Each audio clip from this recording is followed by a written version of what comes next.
ప్రార్థన మన మధ్యలో ఉన్నటువంటి సోదరు డేవిడ్ గారు వచ్చి లేకపోతే ప్రేమదాస్ గారు వచ్చి ప్రార్థన చేయవలసిందిగా కోరుతా ఉన్నాను.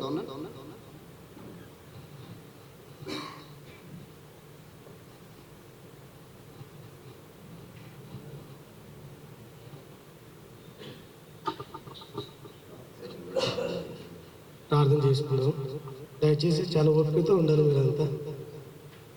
ఓకేనా? ప్రార్థన. ప్రేమ నమ్మకం కలిగిన మా పరలోకమందున్న తండ్రి, నీ పాదములకు లెక్కలేని వందనములు, స్తోత్రాలు నాయన. సత్యమైనది బహు దూరంగా బహు లోతుగా ఉన్నది అని వాక్యములు సెలవిచ్చినట్టుగా ఇద్దరు వ్యక్తులు మాట్లాడుతున్న మాటలు మా హృదయాలు నింపుకొని సత్యం కొరకు ప్రభువా మేమందరం అన్వేషణలో ముందుకెళ్ళటానికి సహాయం చేయండి. చక్కటి వాతావరణాన్ని ప్రభువా మీరు సిద్ధపరచండి. ఎలాంటి అలజడి ఎదుర్కొకుండా గొడవ లేకుండా జరగటానికి కూడా సహాయం చేయండి. ఇద్దరు భక్తులకు కావలసిన జ్ఞానాన్ని సమకూర్చండి. సత్యాన్ని మా ముందు పెట్టినట్టుగా సహాయం చేయమని పరక్షకుడు మీ ప్రియకుమారుడైన యేసుక్రీస్తు నామములో ప్రార్థించి వేడుకుంటున్నామా పరమ తండ్రి. ఆమేన్. మరి ఇప్పుడు రెండో రౌండ్ లో బ్రదర్ వినోద్ గారు మాట్లాడినటువంటి దానికి కౌంటర్ గా అదే రీతిగా ఇంకా ఏదైనా మరి వారు అడగాలనుకున్నటువంటి ప్రశ్నలన్నీ కూడా వినోద్ గారికి శ్రీధర్ గారు అడగవలసిందిగా ప్రేమపూర్వకంగా కోరుతా ఉన్నాను. దీని తర్వాత వినోద్ గారు శ్రీధర్ గారు నడవడం జరుగుతూ ఉంది. దాని తర్వాత ప్రేక్షకులకు సమయం ఇవ్వబడుతుంది.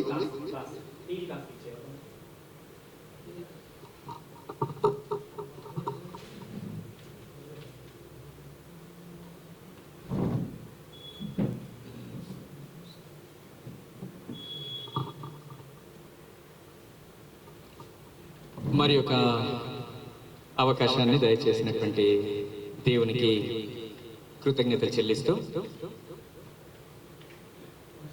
వాయిద్యములు వాయించవచ్చు అని మాట్లాడుతున్నటువంటి వక్త పాస్టర్ అని పిలువబడుతున్నటువంటి వినోద్ బ్రదర్ గారికి నా యొక్క హృదయపూర్వక శుభాభివందనం తెలియజేస్తూ ఉన్నాను. మంచిది. మొదటి సెషన్లో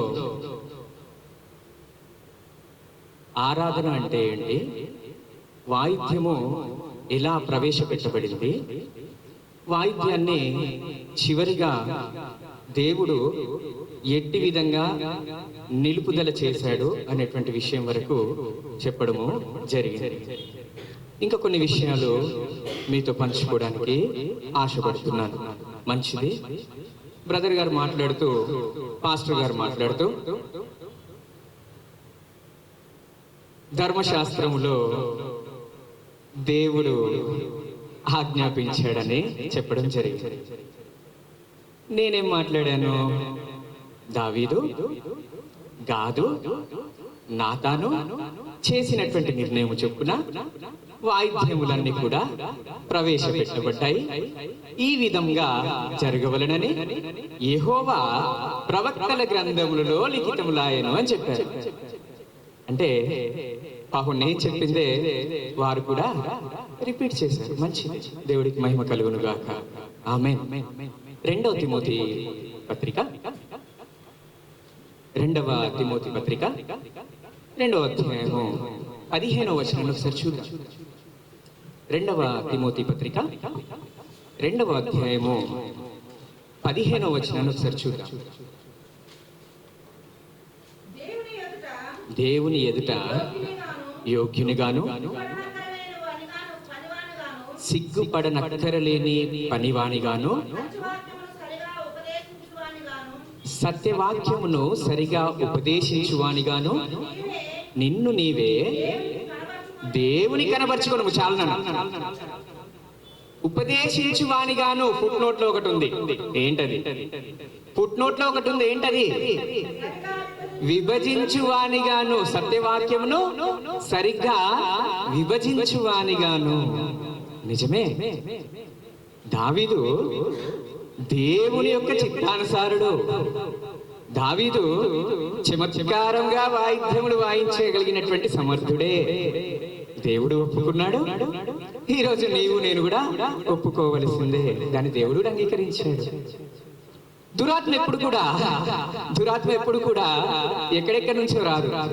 యోబు గ్రంథంలో చూసినప్పుడు కూడా ఎక్కడి నుంచి వచ్చింది? దేవుని సన్నిధానం నుంచి ఎప్పుడు ఆయనను ఎరగకుండా, ఆయనకు తెలియకుండా ఒక వెంట్రుక కూడా తెల్లపడదు, ఒక ఆకు కూడా రాలదు. కాబట్టి ఎవరికి ఆజ్ఞ ఇవ్వాలన్నా ఆయన ఇవ్వాలి. అదేం పెద్ద స్పెషల్ ఏం కాదు. కాబట్టి ప్రియులారా, సత్యవాక్యమును సరిగా విభజించాలి. ఇప్పుడు విభజన నేర్చుకోవడానికి ప్రయత్నించాలి. విభజన అంటే ఏంటో ఇప్పుడు తెలుసుకోవడానికి ప్రయత్నించాలి. బైబిల్ గ్రంథం అంతా కూడా 3 యుగాలుగా లేదంటే 3 కాలాలుగా విభజింపబడింది. మొదటి యుగము పితరుల యుగము, రెండవ యుగము ధర్మశాస్త్ర యుగము, మూడవ యుగము క్రైస్తవ యుగము. జాగ్రత్తగా గమనించండి. మొదటి యుగము పితరుల యుగము, రెండవ యుగము ధర్మశాస్త్ర యుగము, మూడవ యుగం వచ్చేసి క్రైస్తవ యుగము. పితరుల యుగములో ఎక్కడ కూడా వాయిద్యాలు వాయించినట్లుగా మనము చూడలేము. పితరుల యుగం అంటే సృష్టి ఆరంభము నుండి, ఎక్కడ నుండి? సృష్టి ఆరంభము నుండి అబ్రహాము, ఇస్సాకు, యాకోబు వరకు పితరుల యుగము. అక్కడ ఎక్కడ కూడా మనకు వాయిద్యాన్ని వాయించినట్లుగా చూడవచ్చు.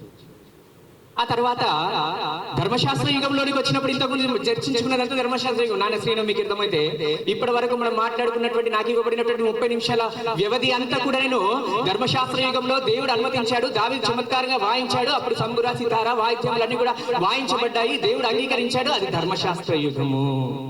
అది ధర్మశాస్త్ర యుగము. ఈరోజు నాతోటి వక్తకి నేను అడుగుచున్నటువంటి నా ప్రశ్న, మనము క్రొత్త నిబంధన సంబంధులమా, లేదంటే క్రైస్తవ యుగంలో ఉన్నామా, లేక ధర్మశాస్త్రంలో యుగంలో ఉన్నామా? ధర్మశాస్త్ర యుగంలో ఉంటే ధర్మశాస్త్రాన్ని పాటిద్దాము, క్రైస్తవ యుగంలో ఉన్నట్లయితే క్రైస్తవ యుగాన్ని పాటిద్దాము. క్రీస్తును ధరించుకున్నటువంటి మనమందరము కూడా క్రైస్తవులము. యేసుక్రీస్తు ప్రభువారు ఎప్పుడైతే ఇది నా రక్తం వలనైన క్రొత్త నిబంధన అని చెప్పి ఉన్నాడో, ఎప్పుడైతే క్రొత్త నిబంధన అని చెప్పి ఉన్నాడో, అప్పటి నుండి మనమందరం కూడా క్రొత్త నిబంధనకు బాండ్ అయి ఉన్నాం. ప్రియులారా, గమనించారు, ధర్మశాస్త్రంలో ఆరాధన విధానము వేరు. క్రైస్తవ యుగంలోనికి వచ్చిన తర్వాత ఆరాధన విధానములో దేవుడు మార్పులు జరిగించాడనేటువంటి విషయాన్ని గమనించాలి. పితరుల యుగంలో ఆరాధన క్రమం వేరు, ధర్మశాస్త్ర యుగంలో ఆరాధన క్రమం వేరు, క్రైస్తవ యుగంలో ఆరాధన క్రమము వేరుగా ఉన్నది. ధర్మశాస్త్ర యుగంలో ఆరాధనలో బలులు జరిగాయి, సంగీతము జరిగింది. మరి క్రైస్తవ యుగంలో బలులు చేద్దామా? ఎందుకు చేయట్లేరు? ఒకవేళ చేయనట్లయితే ఎందుకు చేయట్లేరు? చాలా మంచిది. దావీదు గారు అబ్బో దేవుని యొక్క చిత్తానుసారుడు, కానీ దేవుడు ఆయనను మందిరమే కట్టొద్దు. అంటే ప్రతి మనిషిలో ఏదో ఒక బలహీనతను దేవుడు చూస్తూ ఉంటాడు. గమనించండి, మందిరమే వద్దన్నాడు. అది శ్రేష్టమా, ఇది శ్రేష్టమా? సంగీతము శ్రేష్టమా, మందిరము శ్రేష్టమా? అబ్బో మందిరము గొప్పగా వాయించాడు కానీ వాయిద్యాన్ని గొప్పగా వాయించాడు కానీ మందిరాన్నే వద్దన్నాడు దేవుడు. చాలా సంతోషం, మంచిది. అప్పుడు యెరికో గోడలు నిజంగా కూలిపోయాయి. యెరికో గోడలు కూలిపోయాయి, నిజమే. ఒకసారి అపోస్తల కార్యములు 16వ అధ్యాయము 25వ వచనాన్ని మనం గమనించినట్లయితే, అక్కడ పౌలు శీల సందర్భం మనందరికీ తెలుసు. పౌలు శీల ఏం చేశారు? మధ్యరాత్రి వేళ పౌలును శీలయు దేవునికి ప్రార్థించచ్చు. ఆగనన్నా, ఏం చేస్తున్నారమ్మా? కీర్తనలు పాడుచుండిరి. వాళ్ళు ఇక్కడ వాయిద్యాలు వాయించలే, కానీ ఇక్కడ భూకంపం వచ్చింది. అక్కడ ఎరుకో గోడలు కూలిపోయాయి. ఇక్కడ ఏం జరిగింది? కీర్తన పాడితేనే.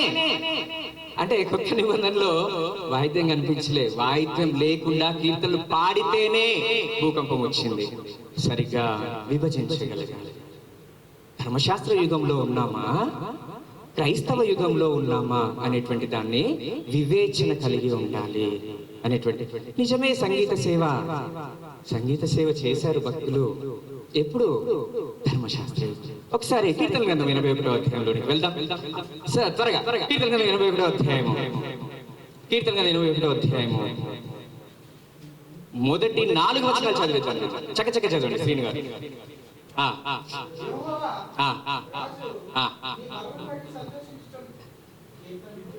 81 క్షమించండి, 81వ అధ్యాయము మొదటి 4 వచనాలు చదువుతాను. కీర్తన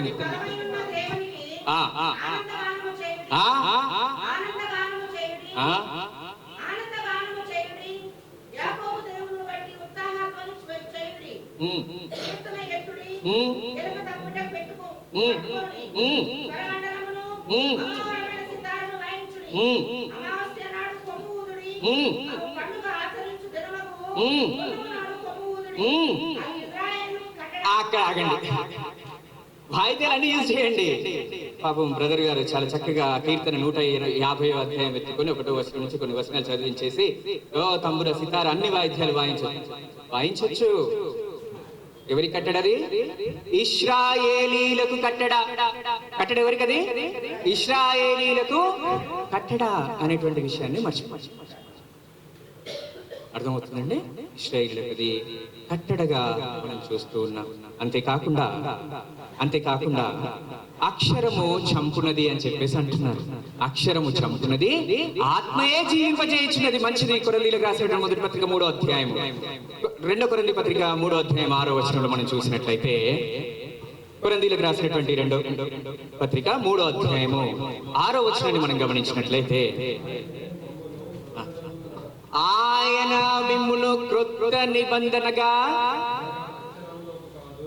అనగా అక్షరమునకు కాదు, అంటే క్రొత్త నిబంధనకు అనగా అక్షరమునకు కాదు, అంటే ధర్మశాస్త్రమునకు కాదు. అక్షరం ఏంటి? ధర్మశాస్త్రము. ధర్మశాస్త్రం ఏమైతుంది? చంపునది. ధర్మశాస్త్రము అక్షరము చంపునది, ఆత్మ జీవించి అంటే కృపకాలము మనల్ని జీవింపజేస్తుంది అనేటువంటి విషయాన్ని జ్ఞాపకం చేసుకోవాలి. మంచిది. ఇప్పటి వరకు కొన్ని విషయాలను మాట్లాడుకున్నాము. ఇప్పుడు క్రొత్త నిబంధనలో ఆరాధనలో వాయిద్యాలు ఎక్కడైనా వాయించినట్లుగా, క్రొత్త నిబంధన సంబంధమైనటువంటి మనము, క్రైస్తవ యుగములో ఉన్నటువంటి మనము ఎక్కడైనా ఒక చోట వాయిద్యములు వాయించినట్లుగా గ్రంథములో చూడగలమా అనేటువంటి విషయాన్ని పరిశోధన చేద్దాం. మత్తయి సువార్త 26వ అధ్యాయము, మత్తయి సువార్త 26వ అధ్యాయము 30వ వచనం. మనందరికి రోల్ మోడల్ ఎవరండి? యేసుక్రీస్తు ప్రభువారేనా? యేసుక్రీస్తు ప్రభువారే కదా. 26వ అధ్యాయం 30వ వచనం చదువుదాం. అంతటా వారు ఏం చేశారంట? కీర్తన పాడి ఒలీవ కొండకు వెళ్ళిపోయారు. ఎవరెవరు అక్కడ ఉన్నది? యేసుక్రీస్తు ప్రభువారు, అపోస్తలులైనటువంటి శిష్యులు. అంటే క్రీస్తు ప్రభువారైనా కానీ మనకు చూపించినటువంటి మాదిరి కీర్తన పాడి. అపోస్తలుడు మనకు చూపించినటువంటి మాదిరి కీర్తన పాడి. పౌలు శీల ఏం చేశారమ్మ జైల్లో? కీర్తన పాడారు. వాయిద్యాలు వాయించినట్టు లేదే, వాయిద్యం లేదే. అర్థమవుతుందండి? కీర్తన పాడారు. ఇంకొంచెం ముందుకు వెళ్ళి చూద్దాం. అపోస్తల కార్యం, క్షమించండి, 1 కొరింథీ పత్రిక 14వ అధ్యాయం, 1 కొరింథీ 14, 15వ వచనం. కాబట్టి ఆత్మతో ప్రార్థన చేతును, మనస్సుతో ప్రార్థన చేతును, ఆత్మతో పాడుదును, మనస్సుతో పాడుదును, వాయిద్యముతో పాడుదును, వాయిద్యాలు వాయిస్తూ నేను పాడుదును కాదు. ఆత్మతో, కొత్త సంబంధమైనటువంటి నూతన నిబంధనల కింద ఉన్నటువంటి మనము ఎప్పుడు కూడా ఆత్మ సంబంధమైనటువంటి బలులు అర్పించాలి, ఆత్మను సమర్పించేటువంటి వారంగా ఉండాలి తప్ప భౌతికమైనటువంటివి ఏవి కూడా ఉండకూడదు. ఆత్మతో పాడుదును, మనస్సుతో పాడుదును అని చెప్పేసి అంటున్నాడు. కానీ వాయిద్యముతో, సితారతో, తంబురతో నేను పాడుదును అని చెప్పేసి లేదే. హెబ్రీలకు రాసినటువంటి పత్రిక 2వ అధ్యాయం 12వ వచనం, లేదంటే 13వ అధ్యాయంలోకి వెళ్ళిపోదాం. 13:15 హెబ్రీ 13:15.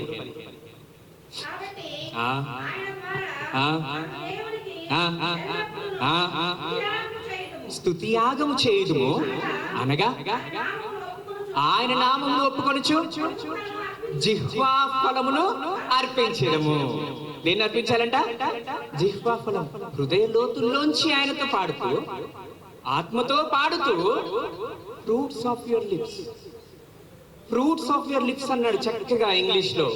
జిహ్వా ఫలమును సమర్పించండి అని చెప్పేసి అన్నాడు. కానీ వాయిద్యములతో ఆరాధించండి అని చెప్పేసి దేవుడు ఇక్కడ యోహాను సువార్త 4వ అధ్యాయము 24వ వచనాన్ని మనం గమనించినట్లయితే, దేవుడు ఆత్మ ఉన్నాడు కనుక ఆయనను ఆరాధించేవారు ఆత్మతోనూ సత్యముతోనూ. ఎలా ఆరాధించాలంట? నూతన నిబంధనమైనటువంటి మనము ఆత్మతోనూ సత్య వాయిద్యముతోనూ, తంబురతోనూ, సితారతోనూ వాయించకూడదు, కానీ ఆరాధించకూడదు, కానీ ఆత్మతోనూ సత్యముతోనూ ఆరాధించాలి. అట్టి వారే కావాలని దేవుడు కోరుకొనుచున్నాడు. నువ్వు దేవుడు కోరుకునేటువంటి లిస్ట్ లో ఉన్నావా? నీవు దేవుడు కోరుకునేటువంటి లిస్ట్, ఆత్మతో సత్యంతో ఆరాధించమని దేవుడు అంత క్లియర్ గా చెప్తుంటే, నేను మ్యూజిక్ తోనే ఆరాధిస్తానంటే ధర్మశాస్త్ర యుగంలోకి వెళ్ళిపో. బలులు కూడా అర్పించు, చక్కగా దశం భాగాలు అర్పించుకుంటూ, బలులు అర్పించుకుంటూ ముందుకు సాగిపో. మరి సబ్బాతు చేసినప్పుడు సబ్బాతు చేయి, ధర్మశాస్త్ర యుగంలో చేయి సబ్బాతు. శనివారం ఆరాధన చేయి. వీలారా? కాబట్టి నూతన నిబంధన కింద ఉన్నటువంటి మనము ఎక్కడ కూడా వాయిద్యాలు వాయించినట్లుగా మనము చూడలేదు. ఇంకొక వచనాన్ని యాకోబు పత్రిక 5వ అధ్యాయం 13వ వచనాన్ని చూద్దాం. యాకోబు పత్రిక 5వ అధ్యాయం 13వ వచనం. ఎవరికైనా సంతోషము కలిగినా వాడు ఏం చేయాలంట? కీర్తన పాడాలి. యాకోబు పత్రిక 5వ అధ్యాయము 13వ వచనము.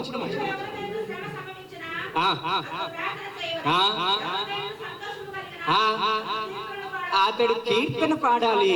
వాయిద్యం చాలు. అతడు కీర్తన పాడాలి. పాడండి, జిహ్వ బలాన్ని సమర్పించండి, ఆత్మతో సత్యముతో ఆయన ఆరాధించండి. ఇది దేవుడు కోరుకునేటువంటి ఆరాధన. కొత్త నిబంధన కింద ఉన్నటువంటి మనము చేయాల్సినటువంటి ఆరాధన ఇట్టి విధంగా ఎక్కడ కూడా వాయిద్యము వాయించినట్టుగా కొత్త నిబంధనలో చూయిస్తే నేర్చుకోవడానికి సిద్ధంగా ఉన్నాం. మంచిది. 3 నిమిషాలు. మంచి సంతోషం.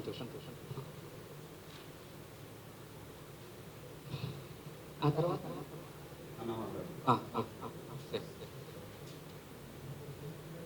మంచిది. అంటే మనం ధర్మశాస్త్రం కింద ఉన్నామా, కొత్త నిబంధన కింద ఉన్నామా అనేటువంటి దాని గురించి మరి అయ్యగారులకు తెలుసు అని నేను నమ్ముచున్నాను. ఒకవేళ దాని విషయంలో ఉన్న సందేహాలు ఉంటే ఖచ్చితంగా ఇప్పుడే నివృత్తి చేయడానికి సిద్ధంగా ఉన్నాను. దేవుడు ఇచ్చినటువంటి అవకాశం బట్టి ఆయన చెల్లిస్తూ అధ్యక్షుడి వారికి సమయాన్ని అప్పగిస్తున్నాను.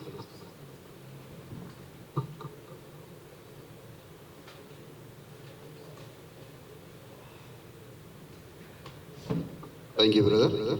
మరి మీకు ఇవ్వబడినటువంటి 25 నిమిషాల సమయంలో మరి మీరు వారు మాట్లాడిన దానిలో నుండి కొంత తీసుకొని మళ్ళీ మీరు ఏదైతే కొత్త నిబంధన కాలంలో ఉన్నటువంటి విషయాలను కూడా ఎక్కడ కూడా మరి సంగీత వాయిద్యములు వాయించినట్టుగా లేదని లేఖనానుసారంగా మరి మీరు చూపించడం జరిగింది. ఇప్పుడు వారికి సమయం ఇవ్వబడతా ఉంది 25 నిమిషాలు. మరి వారు ఇప్పుడు కొత్త నిబంధనలో ఎక్కడ వాయించారు, ఎక్కడ వారు వాడారు అనే విషయాన్ని మరి వారు తెలియపరచవలసిందిగా ప్రేమపూర్వకంగా వారిని కోరుతా ఉన్నాం.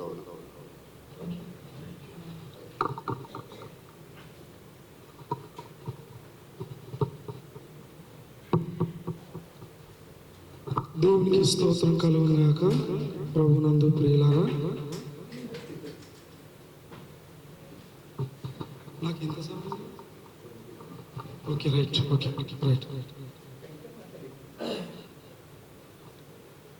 నా తోటి వక్త శ్రీధర్ గారు చక్కటి కౌంటర్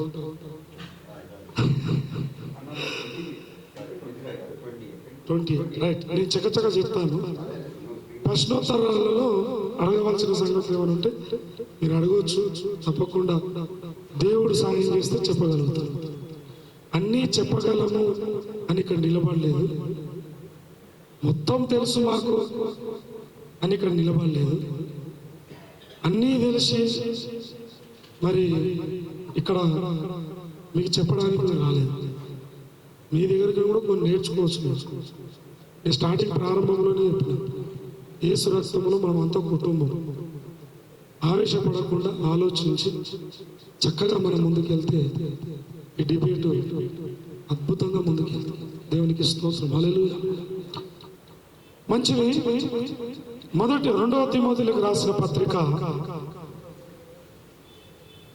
బ్రదర్ శ్రీధర్ కోట్ చేస్తూ ఒక విషయాన్ని నాకు తీసుకొచ్చాడు. 2వ తిమోతి 2వ అధ్యాయం 15వ వచనం. సత్యవాక్యమును చదవండి ఎవరైనా. సత్యవాక్యమును సరిగా ఉపదేశించువానుగాను జాగ్రత్త పడు. అపవిత్రమైన వట్టి మాటలకు విముఖుడవై ఉండు. కొన్ని వినకూడని సంగతులున్నాయి, కొన్ని విని అవి నేర్చుకొని దాని ప్రకారంగా ముందుకెళ్ళే సంగతులు దేవుడు రాయించాడు. మంచి రాపించుండు, చెడు రాపించు, 2 రాపించుండు.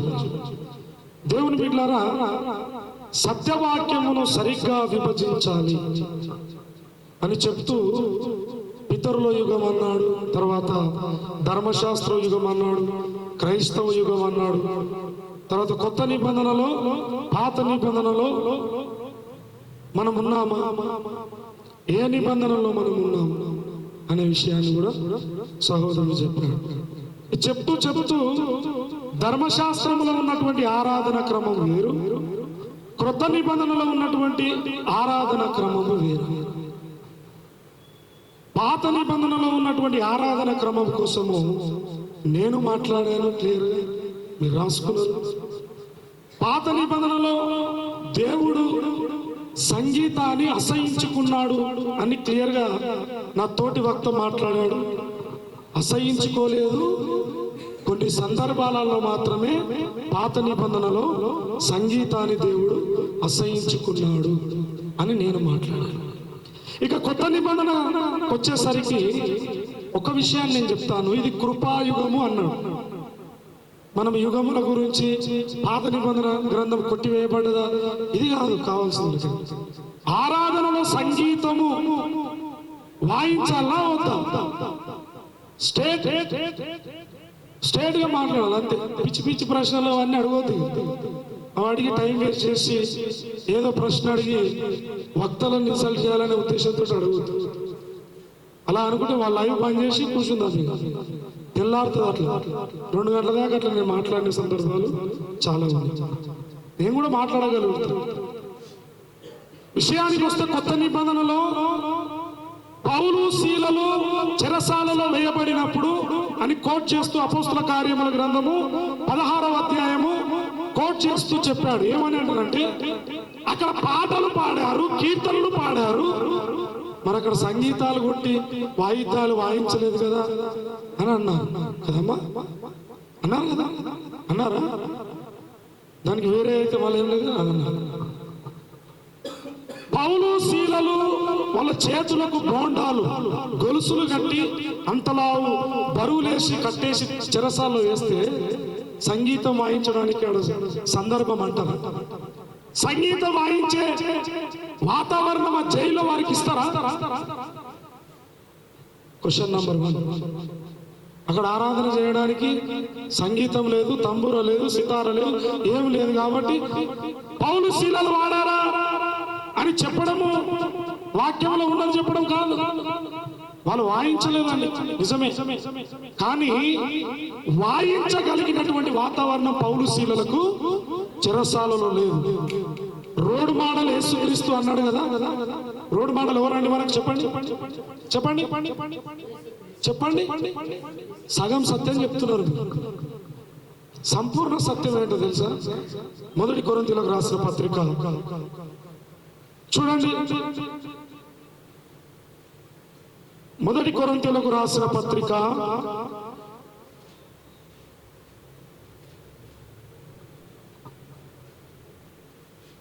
14వ అధ్యాయము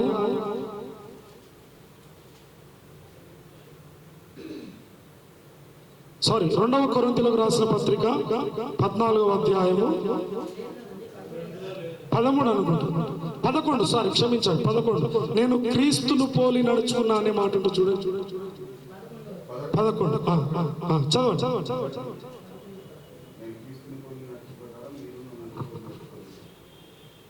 టైం అయిపోతుంది తొందరగా, ఎందుకంటే ఇక్కడ బైబిల్ తీసి చదవడానికి కష్టంగా ఉంది. మొదటి కొరింథీ 11వ అధ్యాయము మొదటి కొరింథీ 13వ అధ్యాయము 1వ వచనం చదువు. ఇక్కడ అపోస్తలుడైనటువంటి పౌలు భక్తుడు చెప్తున్నాడు, నేను క్రీస్తును పోలి నడుచుకున్నట్లు ప్రకారము. మరి ఇప్పుడు రోల్ మోడల్ పౌలు కూడా వచ్చిందా లేదా? మొదటిగా క్రీస్తు మనకు రోల్ మోడలే, క్రీస్తును పోలి నడుచుకోవాలి, వాస్తవమే. కానీ క్రీస్తు నడుచుకున్నట్లుగా సంపూర్ణంగా పౌలు మనకు మాదిరిగా విడిపోయి, పౌలే మనకు రోల్ మోడల్. యేసుక్రీస్తు తర్వాత ఎవరండి? పౌలు. ఇది సత్యం. యేసుక్రీస్తు మనకు రోల్ మోడల్, మనకు మాదిరి. ఆ యేసుక్రీస్తే పౌలును రోల్ మోడల్ గా, మాదిరిగా సార్వత్రిక సంఘము కొరకు చెక్కి పెట్టాడు దేవుడు. అందుకే అన్నాడు, నేను క్రీస్తును పోలి నడుచుకున్నా. మీరు ఎవరైనా చెప్పిరా బైబిల్? ఆది కాండం నుంచి ప్రకటన వరకు ఏ ప్రవక్త కూడా నేను దేవుని యెహోవాను పోలి నడుచుకున్నా, మీరు నన్ను పోలి నడుచుకున్నారులే. అపోస్తులలో ఎవరు కూడా నేను క్రీస్తుని పోలి నడుచుకున్నాను, ఇదిగో నన్ను పోలి మీరు నడుచుకున్నాను ఎవరు అనలే. ఎవరన్నారన్నమాట? అపోస్తులైనటువంటి పౌలు భక్తుడు. ఈ అపోస్తులైనటువంటి పౌలు భక్తుడు మన సంఘానికి యేసుక్రీస్తు తర్వాత ఒక రోల్ మోడల్. ఈ అపోస్తులైనటువంటి పౌలు భక్తుడు సంగీతం కోసం చెప్పిన చూడండి. కొలస్సీలకు రాసిన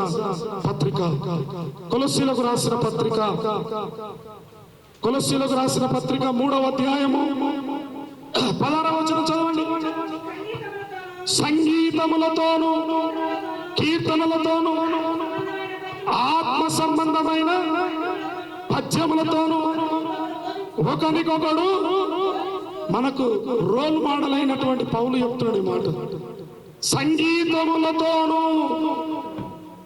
సంగీతములతోనని లేదా అక్కడ? కొలస్సీ 3:16 ఏమనుంది? పౌలు ఏం చెప్తుడు? అది పాత నిబంధన, కొత్త నిబంధన? చెప్పండి. కొత్త నిబంధన. కొత్త నిబంధనలో అంత క్లియర్ గా పౌలు భక్తుడు చెప్తున్నాడు, సంగీతములతోను కీర్తనలతోను ఆత్మ సంబంధమైన పద్యములతోను ఒకరికొకడు. ఇక్కడ ఆత్మ సంబంధమైన సంగీతం అన్నాడు కదా, అంటే శరీర సంబంధమైన సంగీతం కూడా. శరీర సంబంధమైన సంగీతం లేదా? చెప్పండి. సినిమా పాటల మీద తీన్మారు కొట్టేది అంతా శరీర సంబంధమైన సంగీతం. ఆత్మ సంగీతం ఏంటండి? దేవుని సన్నిధిలో మందిరంలో పాటలు పాడుతున్నటువంటి, వాయిద్యాలు వాయిస్తున్నటువంటి సంగీతం, దేవుని సంబంధమైనటువంటి సంగీతం. ఆ శబ్దము, అదే బరాత్ల శబ్దం విన్నారా? తీన్మారు కొడుతున్నారు, అది శరీర సంబంధమైనటువంటి మరి హాట్. కొలస్సీ పత్రికలో పౌలు భక్తుడు సంఘానికి సరి అయినటువంటి పునాది వేసిన అపోస్తులైనటువంటి పౌలు భక్తుడు, నేను క్రీస్తును పోలి నడుచుకున్నాను, మీరు నన్ను పోలి నడుచుకోండి అన్నాడు. క్రొత్త నిబంధనకు సరి అయినటువంటి మాదిరి పురుషుడు పౌలు భక్తుడు. ఆ పౌలు భక్తుడే అన్నాడు కొలస్సీ 3:16. తర్వాత ఎఫెసీయులకు రాసిన పత్రిక 5వ అధ్యాయం. ఆ పౌలు భక్తుడే ఎఫెసీ సంఘానికి కూడా చెప్పారండి. చూడండి ఒకసారి 5:19. ఒకరినొకడు కీర్తనలతోను సంగీతములతోను ఆత్మ సంబంధమైన పాటలతోను ఇక్కడ ఆత్మ సంబంధమైన పాటలు ఉన్నాయి, ఆత్మ సంబంధమైన సంగీతం ఉంది. ఏమండి? ఒకరిని ఒకరు ఎట్లా చరించుకుంటారు. నాకు దొరికిన కొన్ని సాక్ష్యాలు, సువార్తలో ఆయన పాట పాడుతుంటే ఆ పాట విని నేను మారు మనసు పొంది రక్షణ పొందిన అని నేను ఒక సహోదరుని సాక్ష్యాలు విన్నా. యేసన్న గారు పాటలు పాడినప్పుడు కొన్ని వేల మంది రక్షణ పొందారు. ఆత్మ సంబంధమైన పాటలు పాడాడు ఆయన. బాలసుబ్రహ్మణ్యం పాడినటువంటి పాటలు ఆయన కూడా పాడింది, సినిమా పాటలు ఆయన కూడా పాడింది, దేవుని పాటలు. కానీ దేవుని బిడ్డలు పాడే పాటలు అభిషేకము, ఆ వాయిస్ వేరే ఉంటుంది. సినిమా పాటలు పాడేటటువంటి వారి వాయిస్ వేరే ఉంటుంది. ఆత్మ సంబంధమైన పాటలు ఉన్నాయి, శరీర సంబంధమైన పాటలు. పౌలు ఇక్కడ చెప్తున్నాడు, ఆత్మ సంబంధమైన పాటలు పాడుచు, ఆత్మ సంబంధమైనటువంటి కీర్తనలు, సితార, సంగీతము, సంగీతము కొత్త నిబంధన కదా మనకు రోల్ మోడల్. ప్రస్తుతానికి అపోస్తులు అయినటువంటి పౌలు, నేను క్రీస్తును పోలి నడుచుకున్నా, మీరు నన్ను పోలి నడుచుకోండి అన్నాడు. అట్లా చెప్పిన భక్తుడు బైబిల్లో ఇంకెవరైనా ఉంటే నాకు చూపించని నేను నేర్చుకుంటా. ఇప్పుడు నేర్చుకుంటా అంటారంటే ఆది కాండం నుంచి ప్రకటన దాకా ఏవో చెప్పొద్దు. ఆ పాట పలికిన వ్యక్తి ఇంకొకరు ఉన్నారా, అది నాకు చూపించాలి. ప్రకటన గ్రంథములో కూడా నేను కొన్ని విషయాలు నేను చెప్తానండి. చూడండి, ప్రకటన గ్రంథము చకచక కొన్ని విషయాలు నేను చదివి ముగిస్తాను. ప్రకటన గ్రంథము 15వ అధ్యాయము 2వ వచనం, పరలోకములో కూడా సంగీతం ఉన్నది, పరలోకములో ఉన్నది సంగీతం. 15:2 చూచి తిని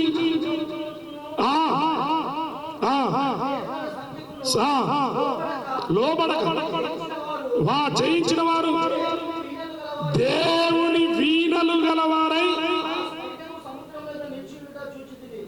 ఏ వీణలు గలవారు? అది ప్రకటన గ్రంథం 18:22 చదువుతాం.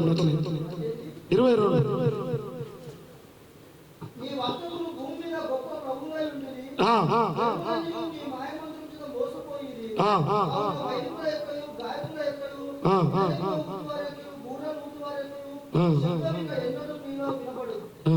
ఇది ఎవరి గురించి చెప్పాడండి?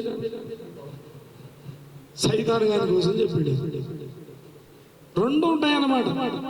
సంగీతము వాయిస్తున్న భక్తిహీనుల సంగీతం, ఈ సౌండ్ వద్దురా నాయన నాకు అని ఆమోస్ గ్రంథంలో చెప్పింది. సందర్భాన్ని బట్టి మీ వాయిస్ నాకు వినిపించద్దు, మీ సంగీతం వినిపించద్దు, నాకు నచ్చట్లేదు అని ఆమోస్ గ్రంథంలో చెప్పాడు. ప్రకటన గ్రంథంలో కూడా అదే చెప్తున్నాడు. భక్తిహీనుల గురించి మాట్లాడుతున్నాడు, సైతాన్ గురించి మాట్లాడుతున్నాడు. అదే ప్రకటన గ్రంథము 5వ అధ్యాయం 8వ వచనం చూడండి. 5వ అధ్యాయం 8వ వచనం.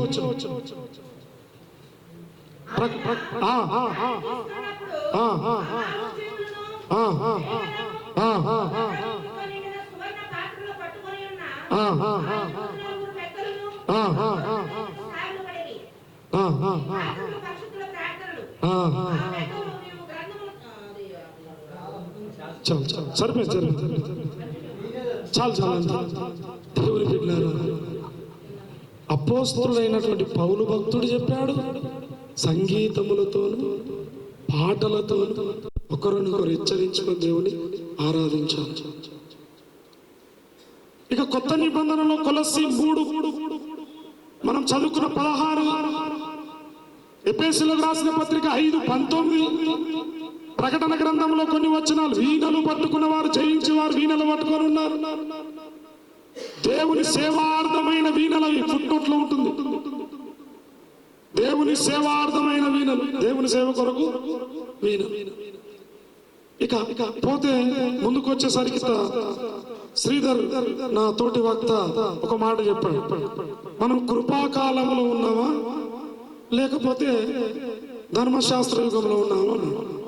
కృపాకాలము ఎప్పుడు స్టార్ట్ అయింది?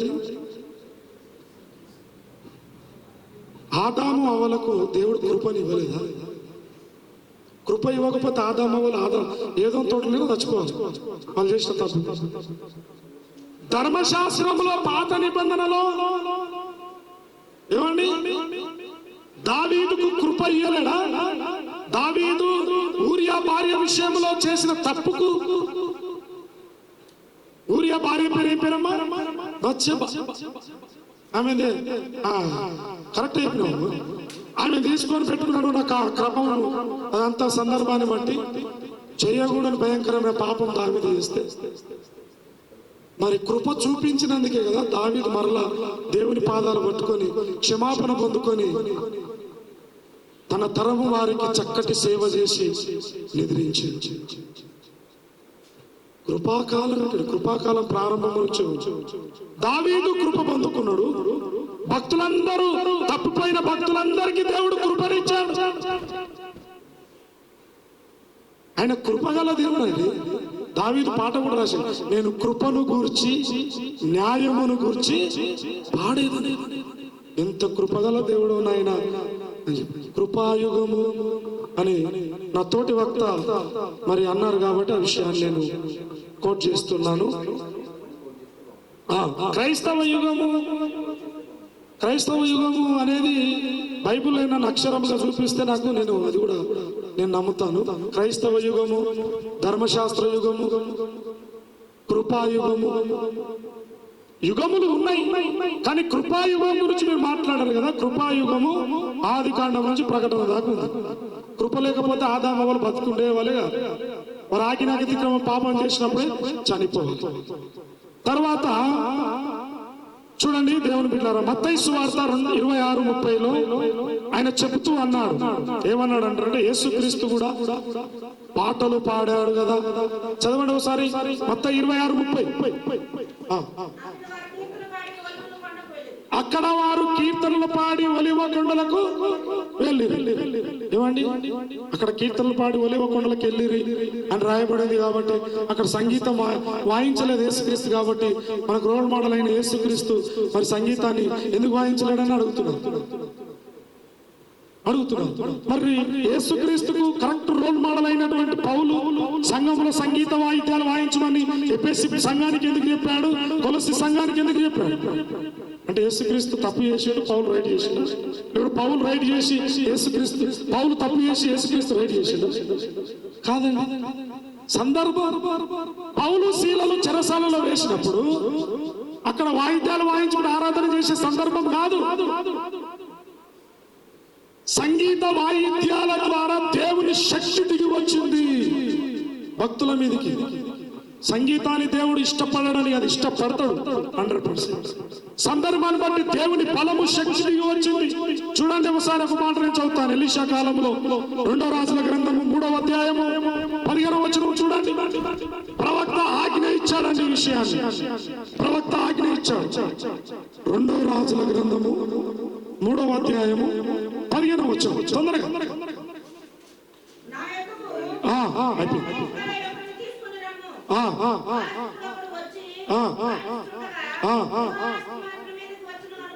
వాయించుచుండగా ఎవరి హస్తం వచ్చింది ఆయన మీదకి?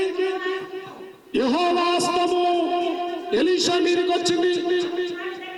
ఆయన మాట ప్రకటన చేశాను. చదువు కంటికు.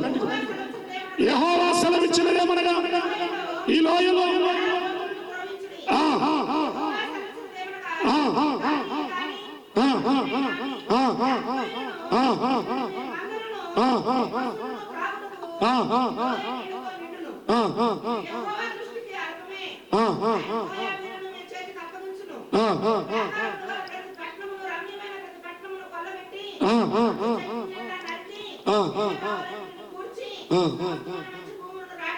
చాలా దేవునికి స్తోత్రం కలుగును గాక. 17వ వచనం చదువు. లాస్ట్ 17వ వచనం.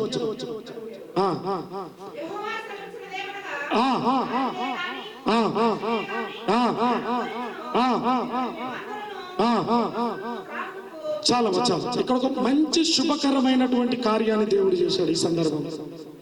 ఇశ్రాయేలు ప్రజలకు ఎలీషా కాలంలో ఆ పరిస్థితిలో త్రాగడానికి నీళ్లు లేని పరిస్థితిలో మంచిగా వాయించేవాడిని కొని వినిపించండి అని అడిగింది. ఆ సంగీతాన్ని వాయిస్తున్న వ్యక్తి వాయిస్తూ ఉంటే దేవుని హస్తము ఎలీషా మీదకి వచ్చింది. దేవునికి స్తోత్రం కలుగును గాక. హల్లెలూయా, హల్లెలూయా. మరి సంగీతాన్ని అసహించుకుంటే దేవుని హస్తం ఎందుకు ఎలీషా మీదకి వచ్చింది? రాకూడదు కదా, వచ్చింది.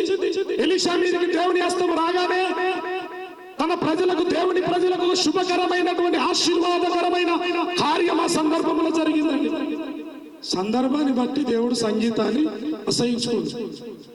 ఇది తెలుసుకోవాలి. బైబిల్ గ్రంథంలో ఎక్కడ కూడా నాకు సంగీతం ఇష్టం లేదు అని చెప్పిన సందర్భం ఒక్క జాగలనే మీరు చూపిస్తారు. ఎక్కడంటే ఆమోసు గ్రంథంలో కొట్టే చూపిస్తారు. నేను ఆమోసు గ్రంథం ఫస్ట్ నుంచే చెప్తలేను. ఎందుకు చెప్పలేనంటే ఆమోసు గ్రంథంలో దేవుడు అసహించుకున్న సంగీత సందర్భం వేరు. ఎందుకు అసహించుకున్నాడు ఆ సందర్భం? అధ్యాయం అంతా చదవండి. ఇప్పుడు చదివితే సమయం సరిపోదు. ఏమండి, ఒక్క మాట చదివి ముగిస్తాను. యెషయా గ్రంథము 38:20 వచనం. యెషయా గ్రంథం 38:20 వచనం. హిజ్కియా కాలంలో యెషయా 38:20 వచనం. మాకు ఒక్క నిమిషం తీసుకుంటే అయిపోయింది. ఓకే, 38:20 వచనం.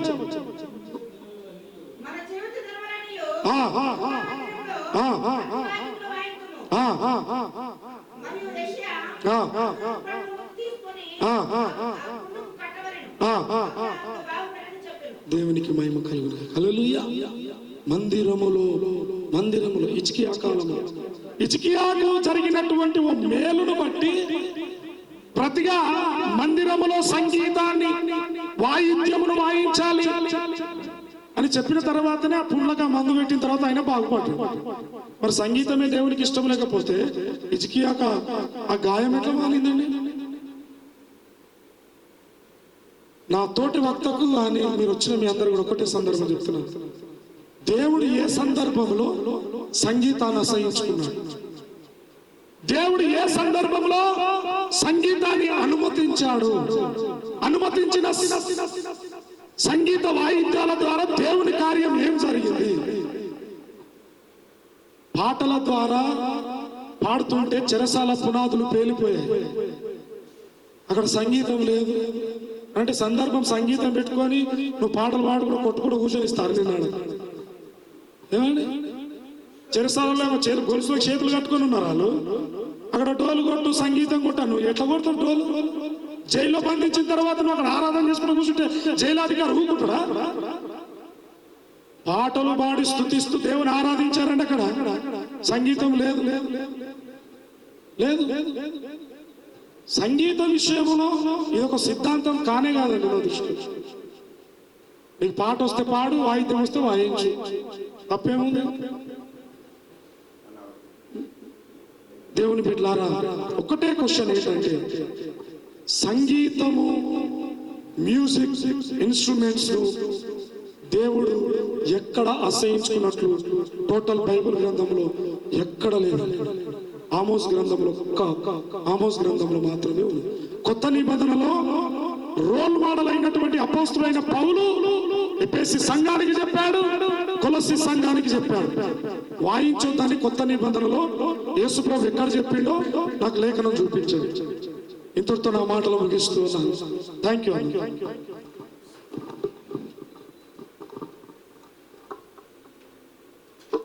చాలా సంతోషం అన్న, థ్యాంక్ యూ. మరి కొత్త నిబంధనలో ఉన్నటువంటి అనేకమైనటువంటి లేఖనాలను ఎత్తి చూపెడుతూ కొత్త నిబంధనలో సంగీతం వాడినట్టుగా మరి పౌలు గారు వాడినట్టుగా సహోదరులు ఎఫెసీ పత్రిక నుండి, కొలస్సీ పత్రిక నుండి లేఖనాలను ఎత్తి చూపెట్టడం జరిగింది. ప్రకటన గ్రంథంలో నుండి కూడా వారు ఎత్తి చూపెట్టడం జరిగింది. మరి ఇప్పుడు మనం అనుకున్న విధంగా ఇరు వక్తలు మాట్లాడడం జరిగింది. దాని తర్వాత నెక్స్ట్ వచ్చేసి అనుకున్న ప్రోగ్రాం ప్రకారంగా ఇప్పుడు ప్రశ్నోత్తరాల కార్యక్రమము. శ్రీధర్ బ్రదర్ గారికి 5 ప్రశ్నలు మీ తరఫు నుండి, వినోద్ గారి తరఫు నుండి. అదే విధంగా వినోద్ గారికి 5 ప్రశ్నలు శ్రీధర్ గారి తరఫు నుండి అడగవలసిందిగా మిమ్మల్ని కోరుతా ఉన్నా.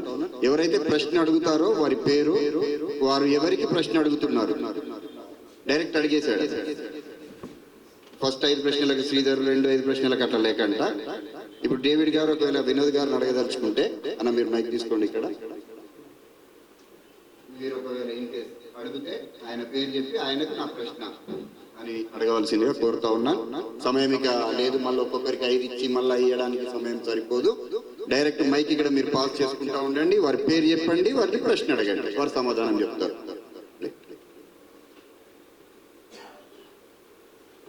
అడుగుతారా? సచిన్ బ్రదర్.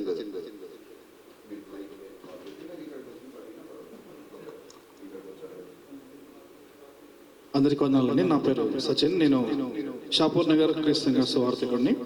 నా ప్రశ్న సహోదరులు వినోద్ గారికి, మీరు మీ యొక్క వివరణలో పౌలు గారు ఎఫెసీయుల సంఘానికి సంగీతములతోనూ ఆత్మ సంబంధమైన కీర్తనలతోనూ అనేటువంటి విషయాన్ని వర్ణించి ఉన్నారు. మరి సంగీతం అనగా వాయిద్యములు అనే విధంగా మీరు చెప్పుకుంటూ వచ్చారు. అయితే యెషయా గ్రంథము 30వ అధ్యాయము 29వ వచనాన్ని నేను చదువుతున్నాను. 30వ అధ్యాయము 29వ వచనం.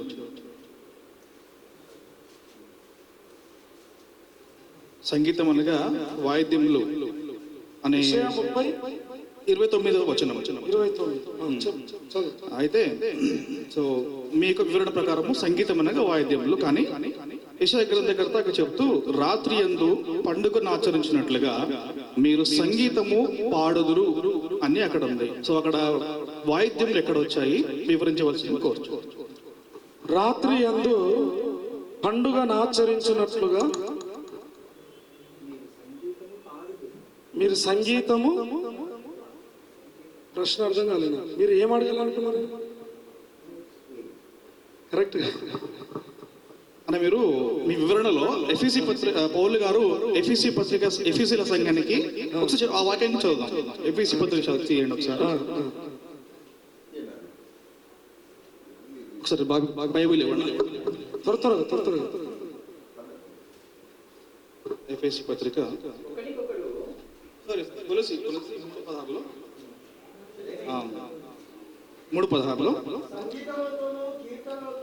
ఆత్మ సంబంధమైన పద్యములతోనూ ఒకరికొకరు బోధించు అనే మాటను మీరు సంగీతం అనగా వాయిద్యములను చెప్తున్నారు. కానీ అక్కడ యెషయా గ్రంథకర్త మీరు సంగీతము పాడుదురు అని ఉంది. సో అక్కడ వాయిద్యములు ఎక్కడ వచ్చాయి దీన్ని వివరించవలసిన కోరుచున్నాను. యెషయా గ్రంథము 30వ అధ్యాయము 29లో సహోదరుడు అడిగినటువంటి ప్రశ్న, రాత్రి యందు పండుగను ఆచరించినట్లుగా మీరు సంగీతము పాడుదురు. సంగీతము ఎట్లా పాడతారు? సంగీతం ఎట్లా పాడతారు?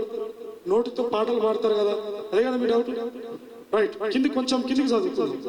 ఇశ్రాయేలునకు ఆశ్రయదుర్గమైన యెహోవా యొక్క పర్వతమునకు పిల్లన గ్రోవినాదముతో ప్రయాణము చేయి వారికి కలుగునట్టు హృదయ సంతోషము. ఇక్కడ నాదము అంటే ఏంటి బ్రదర్? అదే వచనం వేరే చెప్పలేదు. యెషయా గ్రంథము 30వ అధ్యాయం 29లో సంగీతముతో పాడుదురు అన్నాడు. అంటే సంగీత వాయిద్యాలతో పాటలు పాడరని అర్థమా? అదే మీరు అనుకుంటుంది. ఎందుకు పాడరు? దావీదు మరి సంగీతంతోనే కదా పాడి వీణ. సంగీతము ఫ్లూట్ తెచ్చినే వాయిస్తుంది, నాకు వస్తుంది.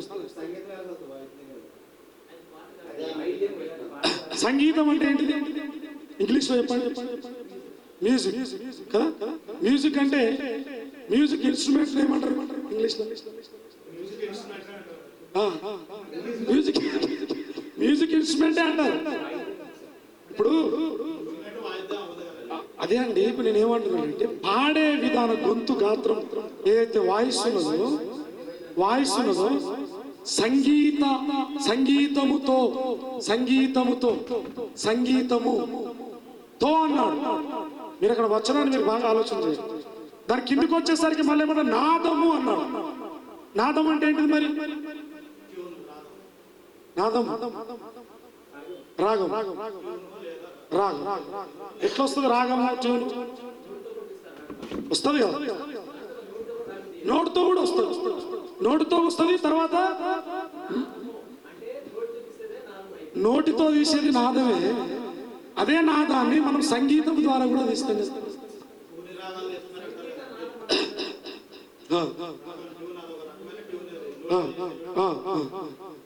సంగీతముతోను నాదముతోను నోటితో కూడా సంగీతంతో పాడగలరు.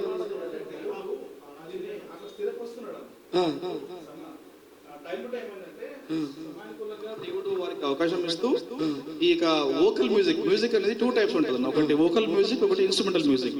సో దేవుడు సమయానుకూలంగా ఈ అనేక సార్లు మీరు అన్న చెప్పారు ఇందాక, కొన్నిసార్లు మెచ్చుకున్నాడు, కొన్నిసార్లు దాన్ని నేను మానేస్తాను, నేను మాన్పించేస్తాను, నాకు అసహ్యం అని అనుకుంటూ చెబుతూ ఈ అంటే మనకు ఈశా గ్రంథంలోనే మనకు వాక్యం చూస్తాం. కొంత వాక్యం వచ్చేట, కొంత వాక్యం మెచ్చట వస్తుందని మనం వాక్యం చూస్తాం. సో దేవుడు తన యొక్క ప్రణాళికలో దాన్ని స్థిరపరుస్తున్నాడు. అంటే వోకల్ మ్యూజిక్ ని స్థిరపరుస్తున్నాడు. అంటే సంగీతం అంటే మీరు కేవలం ఇన్స్ట్రుమెంట్స్ కాదు, మీరు సంగీతం పాడాలి అనే విధంగా ఈ వాక్యం కనిపిస్తా ఉన్నది. అందుకు నేను అడుగుతున్నాను. దానికే నేను ఏం చెప్తున్నానంటే కీర్తన 42:24 ఒకసారి చూడండి. సమూహము అందరూ గాత్ర సంఘము నోటితో పాడేది ఒక సంగీతముగా కూడా దేవుడు అంగీకరిస్తున్నాడు అనేదిగా మీరు చెప్తున్నారు. ఇప్పుడు సంగీతం అంటే నోటితో కూడా పాడేది కూడా సంగీతమే అనేదిగా మీరు చెప్తున్నారు. అంటే నోటితో ఏదైతే వస్తుందో అది సంగీతం, అది సంగీతం, ఇన్స్ట్రుమెంట్ కాదు. ఇన్స్ట్రుమెంట్ కాదు, అది ఇన్స్ట్రుమెంట్ సంగీతం కాదని ఎక్కడ కదా. ఇప్పుడు ఇంకో జాగాలు సంగీతము పాడుదురు. మరి మనకు కొలసి 3:19 ఏముంది? సరే ఇప్పుడు కొలసి 3:14 చూసుకున్నా కూడా 3:19 ఆత్మ సంబంధమైన కీర్తనలతోనూ సంగీతములతోనూ ఒకడికొకడు సంగీతములతోనూ అన్నాడు కదా. అదేనా? సరే అక్కడ ఒక ప్రశ్న అడుగుతాను మిమ్మల్ని. అయితే ఇప్పుడు ప్రశ్న కాదు, మీరు రెండు అడుగుతున్నా. సరే వివరణలు ఇప్పుడు నేను ఒక మంచి పాట పాడతాను అనుకోండి. ఇప్పుడు ఏదో పాట పాడుతున్నా, అది మీకు అర్థమవుతుంది. దాని ప్రకారం మీరన్నారు ఏసన్న పాడిన పాటలు విని చాలా మంది మారుమనసు. మీరు ఒక తబలా మంచి వాయించండి అన్న, చక్కగా వాయించండి. దాని ద్వారా ఎవరైనా మారుమనసు పొందుతారా? దాని ద్వారా పాటకు అందం వస్తుంది, వినడానికి వినుసొంపుగా ఉంటుంది. అది మనకు అవసరం లేదు, అది దేవునికి అవసరం. దేవునికి అవసరం తమ్ముడు, దేవునికి ఇష్టం. అది అట్లా ఇక్కడ ఉంది మనకి. ఎన్ని లేఖనాలు చూపించాలి అలాగా వాయిస్తూ ఉన్నప్పుడు దేవుని హస్తము బలముగా ప్రశ్న అడగాలి. మిగతా వాళ్ళు మాట్లాడుతున్న రూల్స్ మనం రాసుకుంది కదా. మీరు అడుగుతున్న తమ్ముని నేను చెప్తున్నా, మీరు ఎవరు మాట్లాడదు. నేను ఒకటే చెప్తాను, నీ ప్రశ్నకు నా సమాధానం దొరికిందా లేదా అనే విషయం పక్కన వెళ్ళి నాకు తెలిసింది నేను నీకు చెప్తున్నా. నీకు అర్థమైతే ఓకే, అర్థం కాలేదు అనుకో నెక్స్ట్ క్వశ్చన్. రైట్, నెక్స్ట్ అడుగుతారా? నెక్స్ట్ ఇప్పుడు శ్రీధర్ గారు గారిని అడగాలి.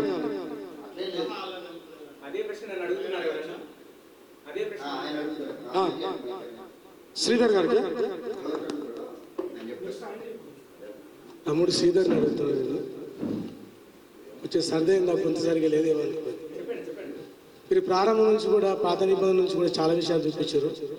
అక్కడ ఖచ్చితంగా సంగీతం వద్దు అని దేవుడు చెప్పినట్టు చూపించలేదు. మీరు వారి ప్రవర్తనను బట్టి, వారి క్రియలను బట్టి దేవుడు అసహించుకునే కానీ సంగీతాన్ని ఖచ్చితంగా వద్దన్నాడు దేవుడు అన్నట్టుగా మీరు చూపించారు వాక్యం ఇక్కడ కూడా. ఎందుకంటే వారి ప్రవర్తన బాగలేదు కాబట్టి వాళ్ళు చేస్తున్న ఆ సంగీతం అయినా ఒప్పుకోలేదు, వద్దనుకున్నాను. ఎందుకంటే మనిషి ప్రవర్తన బాగుంటుందిగా ప్రార్థన చేయగలరు, అప్పుడు దేవునికి ఇష్టంగా ఉంటుంది. మరి అక్కడ ఉన్న సిచ్యువేషన్ అంతా కూడా వారు దేవునికి వ్యతిరేకంగా, దేవుని క్రియ సరిగ్గా చేయక వాళ్ళ సంగీతాన్ని వాయిస్తున్నప్పుడు దేవుడు వద్దనుకునే కానీ వ్యక్తిగతంగా దేవుడు సంగీతాన్ని ఆపలేదు అక్కడ కూడా. ఎందుకంటే అదే విషయాన్ని పౌలు గారు కూడా కంటిన్యూ చేసినట్టు బైబిల్ చూస్తున్నాం మనం. కాబట్టి సంగీతం వల్ల, సంగీతం అనేది పాటకు ప్రాణం లాంటిది కూడా అంటారు చాలా మంది. కాబట్టి వ్యక్తులను బట్టి దేవుడు అసహించుకునే కానీ ఉద్దేశపూర్వకంగా దేవుడు సంగీతాన్ని పూర్తిగా ఆపినట్టుగా బైబిల్ లేదు. ఇది మీరు ఖచ్చితంగా చూపించలేదు సార్. శ్రీధర్ గారు చెప్తున్నారు, మీరు ఇదే అడుగుతున్నారు కదా, మీరు ఖచ్చితంగా సంగీతం వద్దు అని దేవుడు చెప్పినట్టుగా మాత్రం మీరు చూపించలేదండి. వారి క్రియలను బట్టి దేవుడు అసహించుకునే కానీ సంగీతాన్ని మాత్రం దేవుడు వద్దన్నట్టుగా లేదండి. చాలా సంతోషం. దేవుడి కృపను బట్టి నేను యాక్చువల్లీ భయపడిపోతున్నా లోపల. ఏంటి నాయన, మరి వినోద్ గారికి లాస్ట్ అవకాశం ఇచ్చేసిండు, తులసి ఉన్న ఎఫ్ఎస్సి చూపించేసి దేవుడు సంగీతాన్ని యూజ్ చేయమన్నాడు కొత్త నిబంధనలో అని చెప్పేసి చెప్పించేసి ఈ డిబేట్ ఇక్కడికి అయిపోతుందా అని చెప్పేసి లోపల లోపల భయపడుతున్నాను. Thank you for asking me question my dear brother. Love you so much. పేతురు రాసినటువంటి 2 పత్రికలకు ఒకసారి వెళ్దాం. ఎక్కువసేపు మాట్లాడడం దీని గురించి కానీ పేతురు రాసినటువంటి 2 పత్రికలకు వెళ్దాం ఒక్కసారి. 3వ అధ్యాయము 16వ వచనం. 3వ అధ్యాయం 16వ వచనం. వీటిని గూర్చి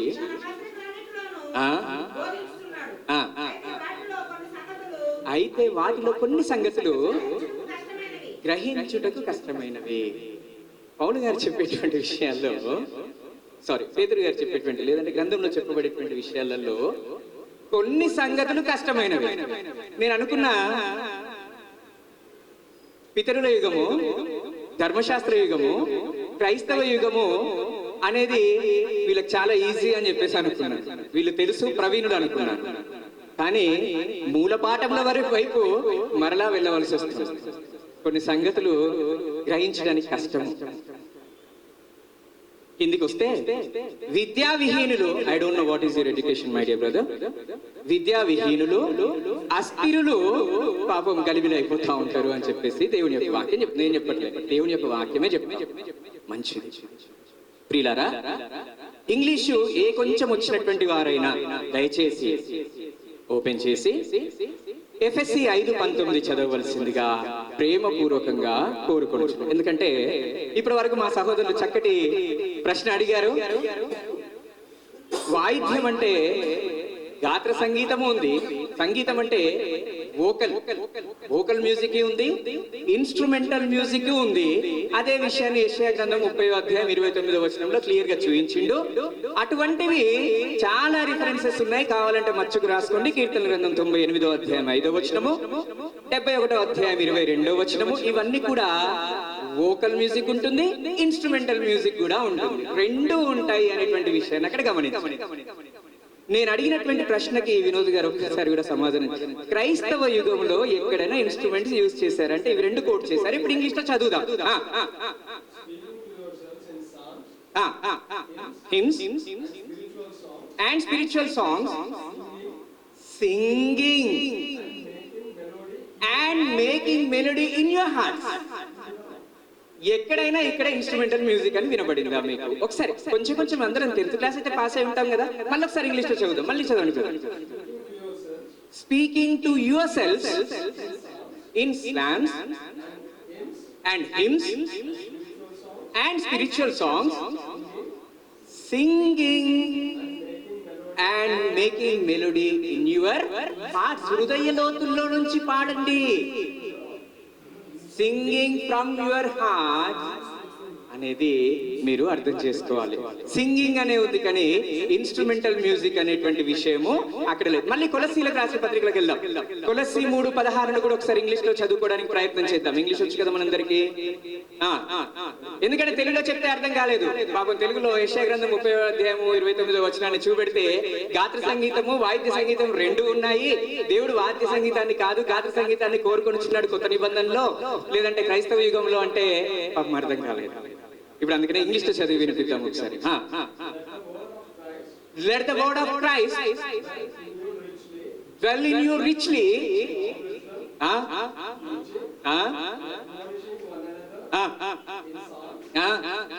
hymns and spiritual songs, singing with grace in your heart. మళ్ళీ in your heart. అందుకనే క్రైస్తవ యుగం అంతా కూడా ఆత్మ సంబంధమైనది అనేటువంటి విషయాన్ని దయచేసి జ్ఞాపకం. ఆత్మతో పాడుదును, మనసుతో పాడుదును అనేటువంటి విషయాన్ని జ్ఞాపకం.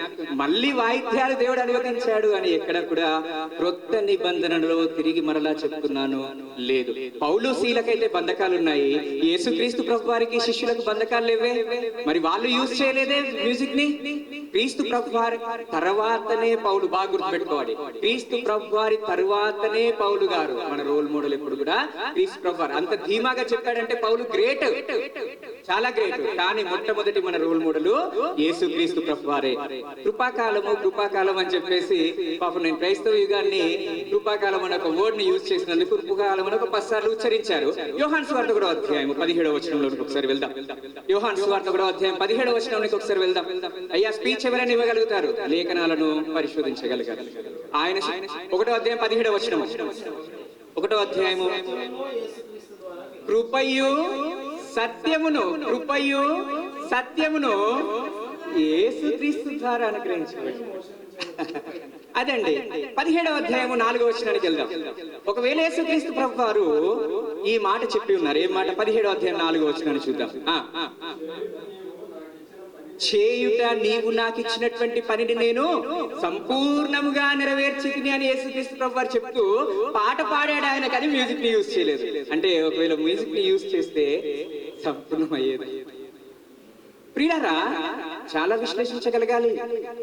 సంగీతం అని కనబడ్డది కదా అని చెప్పేసి నేను వాద్య సంగీతాన్ని యూజ్ చేస్తాను, ధర్మశాస్త్రాన్ని తీసుకొచ్చి నేను క్రైస్తవ యుగంలో పెడతానంటే దేవుడు ఒప్పుకునేటువంటి వాడు కాడు. అబీహు నాదాబు లేవికాండము 10వ అధ్యాయంలోకి వెళ్ళినట్లయితే అబీహు నాదాబులు ఏమి చేశారు? దేవుడు కోరుకొనని వేరొక అగ్నిని వేసినందుకే వాళ్ళను అక్కడికక్కడే దేవుడు ముట్టినట్లుగా మనం చూస్తూ ఉన్నాం.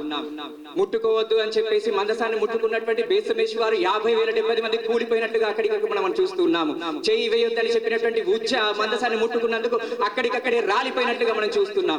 దేవుడు ఇచ్చినటువంటి ఆజ్ఞను మీరి ఒక్క అడుగు, ఒక్క మ్యూజికల్ ఇన్స్ట్రుమెంట్ అయినా సరే మనము సంఘంలో ప్రవేశపెట్టినట్లయితే ఖచ్చితంగా ఆయన ఉగ్రతకు లోనవుతాం. బ్రదర్ ఇంకొక ప్రకటన గ్రంథంలో కొన్ని ఉదాహరణలు చూపించారు మనకి.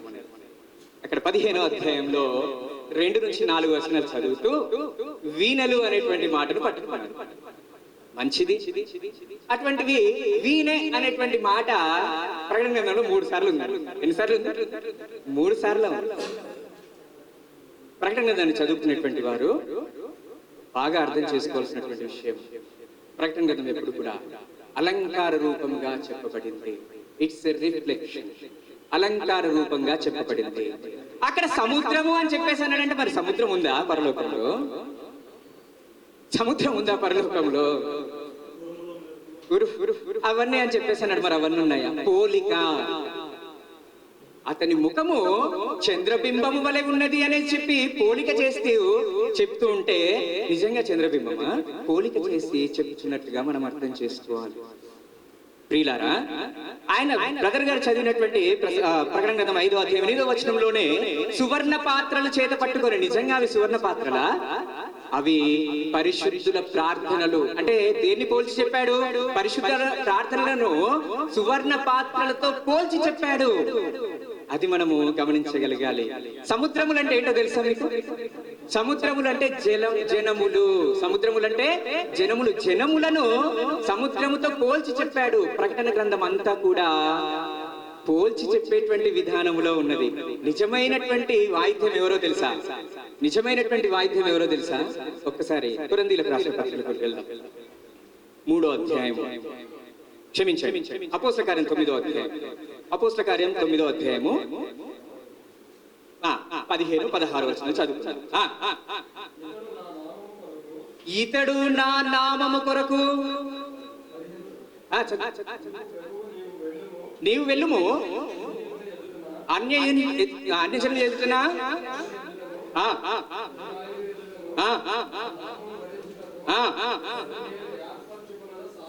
అతడు నేను ఏర్పరచుకొనిన సాధనము. సాధనమై ఉన్నాడు. సాధనముకి కింద ఒక మాట ఉంది ఫుట్నోట్లో, పాత్ర అయి ఉన్నాడు అని చెప్పేసి. సాధనమన్నా, పాత్ర అన్నా, లేదంటే హార్ప్ అన్నా, ఇంకొకటన్నా కానీ మనమే ఆయన యొక్క వాయిద్యము అనేటువంటి విషయాన్ని మనమే ఆయన యొక్క వాయిద్యము. ఇంకా మరలా ఎడిషనల్ గా నశించిపోయేటువంటి, గతించిపోయేటువంటి, క్షయతను ధరించుకున్నటువంటి వాటిని మళ్ళీ నేను పట్టుకొని దేవుని సన్నిధానంలో ఉంటాననేది ఎంత మాత్రము సబబు కాదు. దాన్ని ఒకసారి ఇంగ్లీష్ వర్షన్ లో చదువుదాం. సాధనం అని తెలుగులో అన్నాడు కదా, ఇంగ్లీష్ వర్షన్ లో చదవండి. NIV.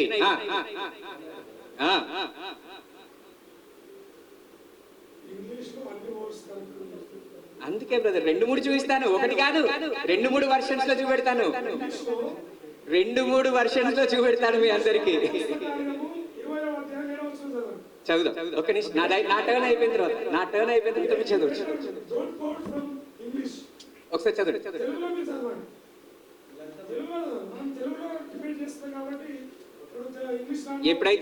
ఎప్పుడైతే వర్డ్స్ కి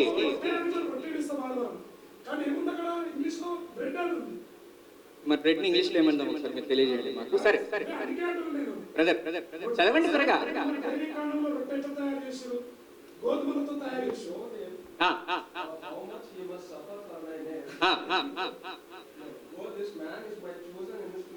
this man is my chosen instrument. మనమే ఆయన యొక్క వాయిద్యమై ఉన్నామనేటువంటి విషయాన్ని జ్ఞాపకం చేసుకోవాలి. అంతేగాని నిజంగా ఎక్స్టర్నల్ వాయిద్యాలను ప్రవేశపెట్టడానికి లేదు. ఒకసారి కొలసి పత్రిక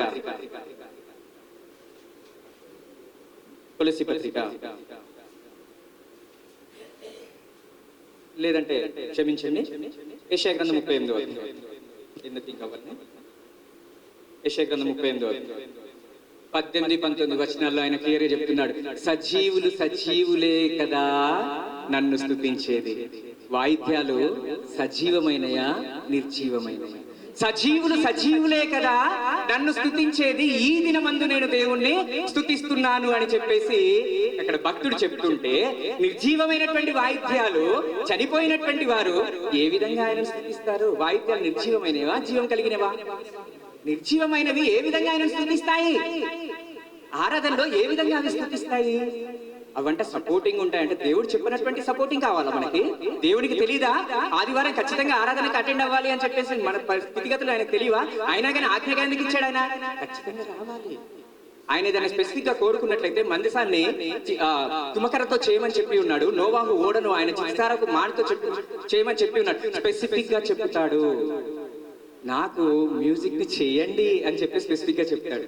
ఈరోజు పాపం డినామినేషన్ వాళ్ళకి మరి ఒక ప్రశ్న, మీరు మ్యూజిక్ యూజ్ చేస్తున్నారు కదా, ఏ కర్రతో యూజ్ చేసినటువంటి మ్యూజిక్ యూజ్ చేస్తున్నారు, వాయిద్యాలు యూజ్ చేస్తున్నారు? సరళ వృక్షపు మాన దావీదు చేసినవి, లేకపోతే సొలొమోను చేసినవి చంద్రపు మాన, అవి దొరకవు అని చెప్పేసి క్లియర్ గా దేవుడి యొక్క వాక్యము సెలవిస్తా ఉంటుంది. నీ ఇష్టం వచ్చినటువంటి వాయిద్యాలను వాయించడానికి దేవుడు అంగీకరించేటువంటి స్థితిలో. ఒకసారి కొరంథీ మొదటి పత్రిక 15వ అధ్యాయం, 50వ వచనంలో మనం చూసినట్లయితే, రక్త మాంసములు దేవుని రాజ్యమును స్వతంత్రించుకునవు, క్షయత అక్షయతను స్వతంత్రించు. రక్త మాంసములు మనమే పోమంట, మనమే ఈ శరీరంతో పోము. నిర్జీవమైనటువంటివి ఎలా ఉంటాయి అనుకుంటారు? అక్కడ నిర్జీవమైనటువంటి పరలోకంలో ఎలా ఉంటాయి అనుకుంటారు? మత్తయి సువార్త 6వ అధ్యాయం 19వ వచనంలో, పరలోకంలో తుప్పు పట్టదు, చిమ్మెట పట్టదు. మరి ఇవన్నీ ఫిజికల్ అయితే, ఇవన్నీ నిజంగా ఇన్స్ట్రుమెంట్స్ అయితే తుప్పు పడతాయిగా. మరి తుప్పు పట్టేటి ఉండవంటున్నాడు కదా దేవుడు అక్కడ. వీళ్ళారా చాలా విషయాలు గమనించాం. స్పీచ్ ఇవ్వడం కాదు, ఒక్క దగ్గర అసహించుకున్నాడు అంటే అసహించుకున్నట్టే కంప్లీట్ గా దేవుడు. క్రైస్తవ యుగంలోకి వచ్చేసరికి ఒక్కదాని కూడా ఆయన ఉటంకించలేదు అంటే ఖచ్చితంగా ఉటంకించలేదు అనేటువంటి భావన. ఆయన silence is not permissive. Silence is not permissive. విఘ్నులు అర్థం చేసుకోవాలని ప్రేమపూర్వకంగా కోరుకొంచు అవకాశం ఇచ్చినటువంటి అధ్యక్షుల వారికి. ఇంకెవరైనా ప్రశ్నలు అడిగేవారు? ఇద్దరు ఎవరినైనా అడగొచ్చాడు. ఇప్పుడు మీకు, ఇప్పుడు వినోద్ గారు, ఆయన అయిపోయింది కదా, ఇప్పుడు మీకు చెప్పాలి. వినోద్ గారిని అడగొచ్చు.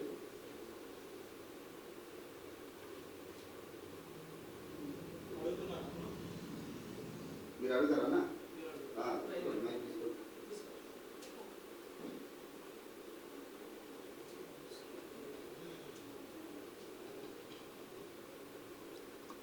బ్రదరు ఫిలిప్పి 3:3 అధ్యాయం 3వ వచనం.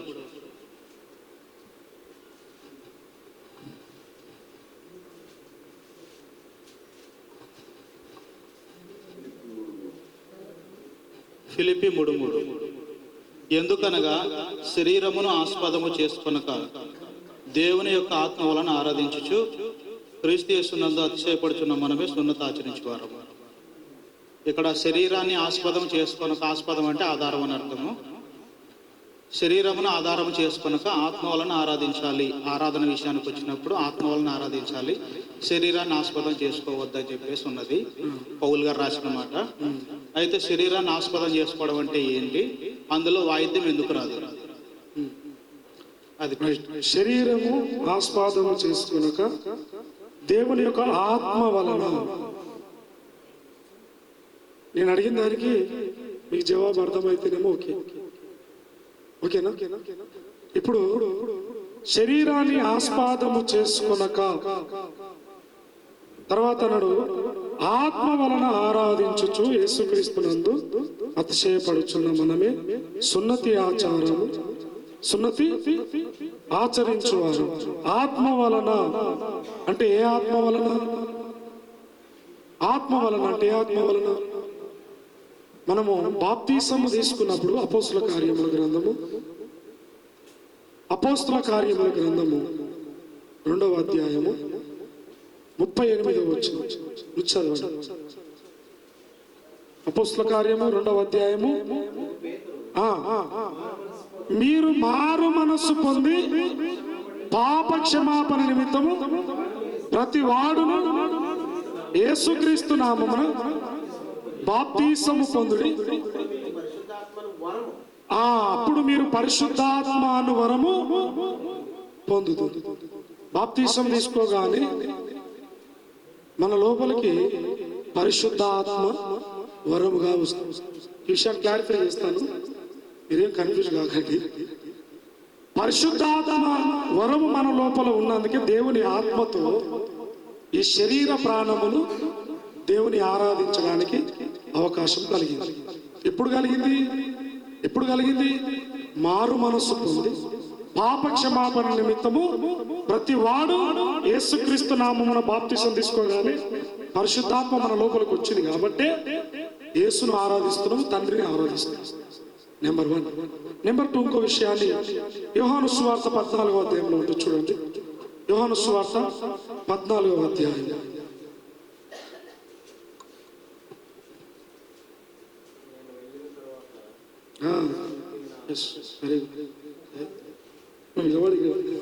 సత్యం చెప్తున్నావు కదా.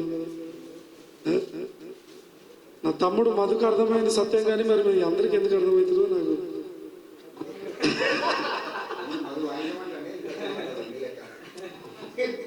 ఎప్పుడు డిబేట్ అంటే ఎట్లుండాలంటే నవ్వుకుంటా కూడా డిబేట్ చేయొచ్చండి. ఇట్లా 3 పెట్టుకుని ఏదో పోగొట్టుకునేందుకు ఇప్పుడు చూపిస్తారా, నేను చూపిస్తారా నా ప్రతాపం, నీకు ఎంత జ్ఞానం ఉందో అని టెస్ట్ చేయడానికి డిబేట్లు ప్రశ్నలు అడగొద్దు. వక్తకు తెలిసింది చెప్తాడు, వినాలి. నీకు వక్త కంటే ఎక్కువ తెలిస్తే అరే ఇంతే తెలుసా అని చెప్పేసి సభా మర్యాద పూర్వకంగా నువ్వు గౌరవించాలి, అంతేగాని ఇన్సల్ట్ చేయడానికి చేయదు. శ్రీధర్నైనా నన్నైనా మాకు తెలిసినంత వరకు మేము స్టాండ్గా నిలబడ్డాము.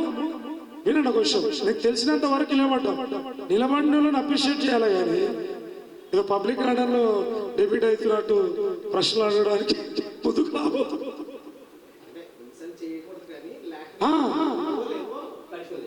అది అడిగే విధానం ఉంటుంది అనమాట. అందుకే గర్వం ఎక్కువ, జ్ఞానం ఎక్కువైపోయింది అనుకో గర్వం వస్తుంది అని చెప్పింది.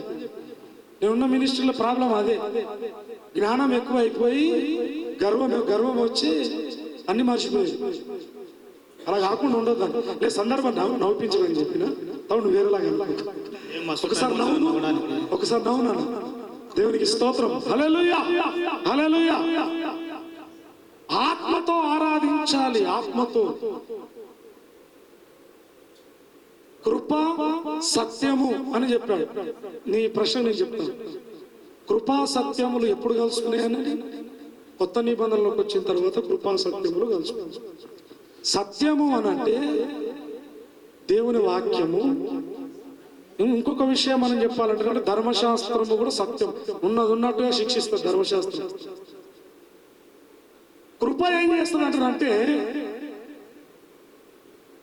చేస్తుందంటారంటే చేసిన పాపాలు దోషాలు కనికరించి కృప చూపిస్తే క్షమిస్తుంది. ఈ సత్యము కృప 2 కలుసుకున్నాయి అని చెప్పి బైబిల్లో ఉంటుంది. సత్యం వేరు కృప వేరు అంటే సత్యం ఉండింది ధర్మశాస్త్రం, అదే టైంలో దేవుడు కొన్ని సందర్భాలలో కృప కూడా ఇచ్చాడు.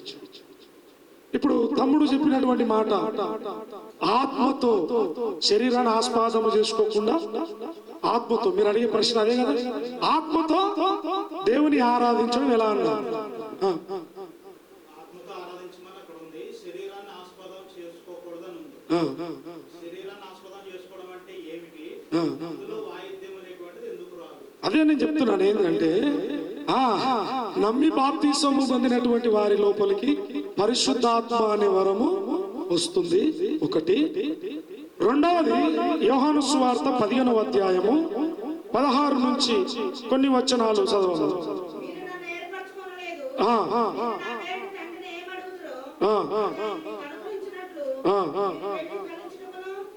పద్నాలుగవ అధ్యాయం 16వ వచనం. మీ యొద్ద ఎల్లప్పుడూ నుండుటకై వేరొక ఆదరణకర్తను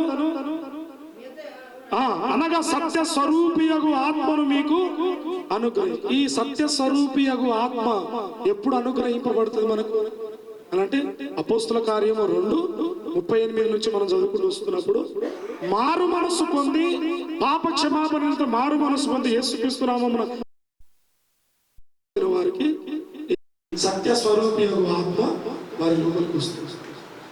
అక్కడ కింద ఒక్కొక్క వచనాన్ని కూడా దేవుడు కోట్ చేస్తున్నాడు. ఏంటంటే, లోకము నన్ను ఎరగదని, మీరు నన్ను ఎరుగుదురు. మనం ఎట్లా ఎరుగుదుము? లోకంలో ఉన్నాడు ఎట్లా ఎరగడు అంటే, వాడు శరీర సంబంధిగానే ఉన్నాడు, వాళ్ళ లోపల దేవుని ఆత్మ లేదు కాబట్టి వాడు యేసుక్రీస్తు దేవుడు కదా అన్నా చెప్పండి. దేవుని ఆత్మ ఎవరి లోపలైతే ఉన్నదో వారు మాత్రమే దేవుని ఆరాధించగలరు, దేవుని స్తుతించగలరు, వందల మందిలో కూడా యేసుక్రీస్తు దేవుడు అని చెప్పగలరు. అదే వేరే నమ్మకం కలిగినటువంటి వ్యక్తి దేవుడు యేసుక్రీస్తు దేవుడు అంటే వాడేమంటాడు? నా నమ్మకంలో ఉన్నటువంటిది, నేను నమ్మినటువంటి విశ్వాసం బట్టి నాకు ఆయన దేవుడు అని చెప్తాడు. అదే క్రైస్తవుని అడిగితే ఏమి చెప్తాడు? యేసుక్రీస్తే దేవుడు అని చెప్తాడు. ఎట్లా చెప్తాడు? యేసుక్రీస్తును నమ్మి బాప్తిసం పొందడం ద్వారా దేవుని ఆత్మ అది లోపలికి వచ్చింది కాబట్టి యేసు దేవుడు అని చెప్పగలరు. ఇది ప్రశ్నకు జవాబు. ఓకేనా?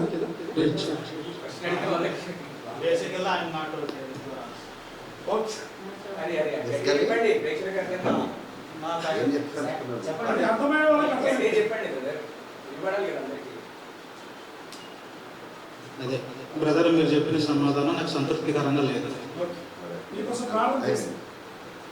రైట్, ఓకే ఓకే ఓకే అన్న, అయిపోయింది. చెప్పారు, సంతృప్తి అక్కడికి క్లోజ్ చేసేది సార్. నెక్స్ట్ క్వశ్చన్ ఎవరైనా మరి శ్రీధర్ బ్రదర్ గారిని అడగాలి, అడుగుదాం.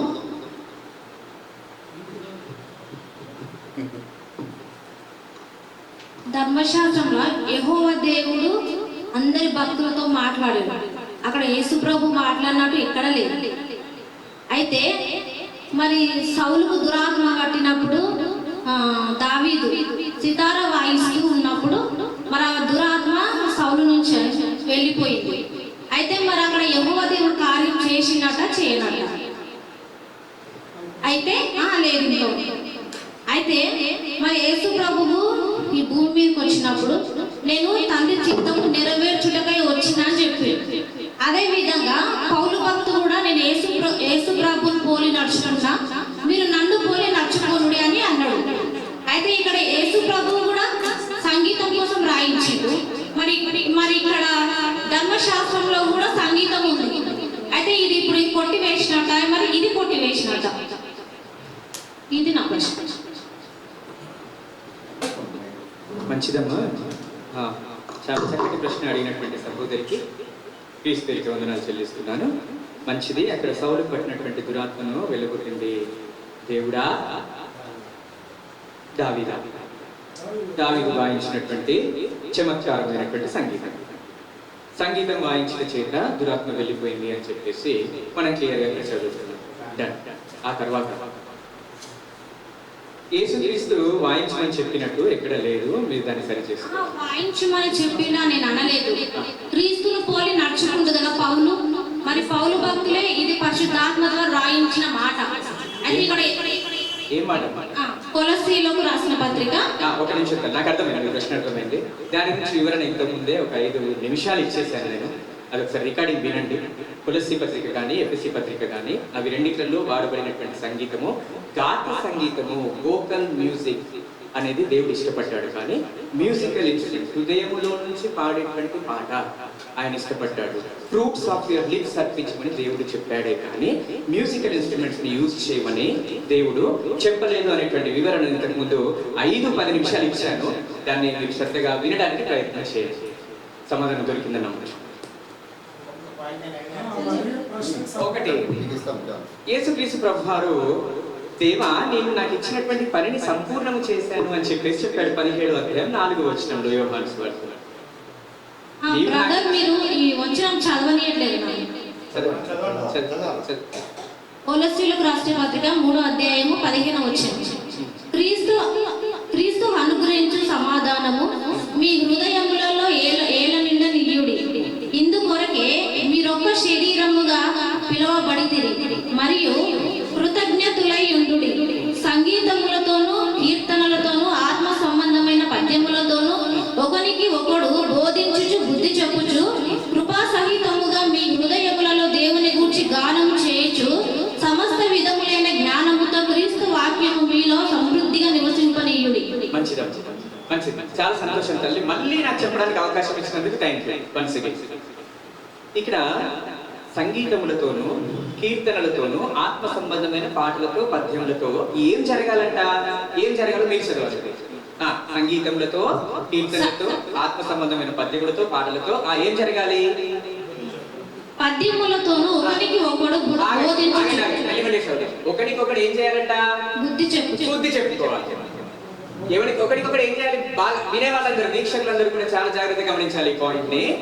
ఇవన్నిటితో పైవన్నిటితో ఏం జరగాలంటే ఒకరికొకడు బోధించుకోవాలి. నెంబర్ 1 బుద్ధి చెప్పుకోవాలి. కృపా సహితముగా మీ హృదయములలో దేవుని గూర్చి గానము చేయుచు. ఒకరికొకడు బోధించుకోవాలి, ఒకరికొకడు హెచ్చరించుకోవాలి, ఒకరికొకడు ఆదరించుకోవాలి, కృపా సహితంగా ఒకరికొకడు బుద్ధి చెప్పుకోవాలి, హృదయంలో నుంచి పాడాలి. ఇవి కదా అక్కడ ఉన్నటువంటి సంగతులు.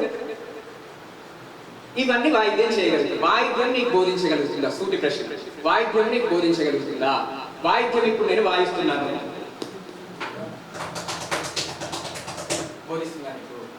వాయిద్యం నీకు బుద్ధి చెబుతుందా? వాయిద్యము మీకు బుద్ధి చెబుతుందా? సంగీతము గాత్ర సంగీతము. అందుకే బ్రదర్ చక్కగా అడిగారు. యెషయా గ్రంథం 30:29 వచనంలో గాత్ర సంగీతము చూయించాము, ఇన్స్ట్రుమెంటల్ మ్యూజిక్ చూయించాము. రెండింటికి తేడా ఉంది, గమనించగలగాలి. గాత్ర సంగీతంలో బుద్ధి చెప్పగలుగుతాము, హెచ్చరించగలుగుతాము, ఆదరించగలుగుతాము, ఆయన చెప్పినవన్నీ చేయగలుగుతాము, హృదయ లోతుల్లో నుంచి పాడగలుగుతాము. కానీ ఇన్స్ట్రుమెంటల్ మ్యూజిక్, నేను ఏ ఇన్స్ట్రుమెంట్ వాయించినా కానీ ఒకడికి బుద్ధి రాదు, నేను ఏ ఇన్స్ట్రుమెంట్ వాయించినా కానీ ఒకడు హెచ్చరింపబడడు. అలా హెచ్చరింపబడినట్లయితే బాప్తిసం ఇచ్చి యోహాను ఇన్స్ట్రుమెంట్ యూజ్ చేసే మారు మనసు పొందడానికి బాప్తిసం ఇచ్చేవాడు. ఆయన చెప్పాల్సిన పని లేదు. యేసుక్రీస్తు ప్రభువారు బాప్తిసం కొందరికి ఇచ్చారు కదా. ఆయన కూడా ఎక్కడ ఇన్స్ట్రుమెంట్స్ యూజ్ చేసి ఇచ్చేయచ్చు కదా. మరి పౌలు కూడా నేను కొందరికే బాప్తిసం ఇచ్చి ఆయన కూడా ఇన్స్ట్రుమెంట్స్ యూజ్ చేసి ఇచ్చేయచ్చు కదా. ఎవరికి మారు మనసు రాదు, ఎవరికి బోధ కలగదు, ఎవరికి హెచ్చరిక కలగదు. అలాంటి వాటిని దేవుడు అనుమతించలేదు. కానీ గాత్ర సంగీతము మనసుతో పాడుదును, ఆత్మతో పాడుదును, ఆత్మతో పాడుదును, మనసుతో పాడుదు, ఆత్మ సంబంధమైనటువంటి బలులు అర్పించండి అని చెప్పేసి అంటున్నాడు. కానీ దేవుడు ఎక్కడ కూడా క్షయమైనటువంటి వాటిని మీరే వాయిద్యము అని చెప్పేసి, you are the chosen instrument అని చెప్పేసి దేవుడు చెప్పుచున్నప్పుడు, తిరిగి మరలా వాయిద్యమైనటువంటి నువ్వు మరలా నశించిపోయేటువంటి వాయిద్యాన్ని పట్టుకొని దేవుడి సన్నిధానంలో ఎగురుతాను అని చెప్పేసి అంటే ఎంతవరకు సమంజసము? కాబట్టి ప్రియులారా, ఇక్కడ దేవుడు ఒకటే వాయిద్యం అని చెప్పట్లేదు బ్రదర్. సంగీతం ఎప్పుడు కీర్తన అంటే ఏంటి అర్థం? కీర్తనలతోను. కీర్తన అంటే మీరు నిర్గమకాండం 15వ అధ్యాయానికి వెళ్ళాలి. వెళ్ళి అదంతా చదువుకున్నట్లయితే అదంతా కీర్తనే. కీర్తనల గ్రంథంలో ఉన్నటువంటి ఆ అధ్యాయాలన్నీ కూడా దావీదు రాసినటువంటి కీర్తన, ఆసాపు రాసినటువంటి కీర్తన అనేటువంటి పాట ఏంటంటే లిమిటెడ్ గా కొన్ని నేను వస్తున్నాను తల్లి. కీర్తన పాడుకోండి, లేదంటే పాటలు పాడుకోండి. పాటలు లిమిటెడ్ గా 4 చరణాలు, 5 చరణాలు, 6 చరణాలు, 7 చరణాలు ఉంటాయి. కీర్తన బహు విస్తారంగా ఉంటుంది. పద్యము అంటే 4 లైన్లు, 3 లైన్లు, 5 లైన్లు ఉండేటువంటిది పద్యము. పాట అంటే కొన్ని చరణాలు ఉండేది పాట. కీర్తన అంటే కొంచెము దీర్ఘంగా ఉండేది కీర్తన. చాలా తల్లి, థ్యాంక్ యూ, వందనాలు.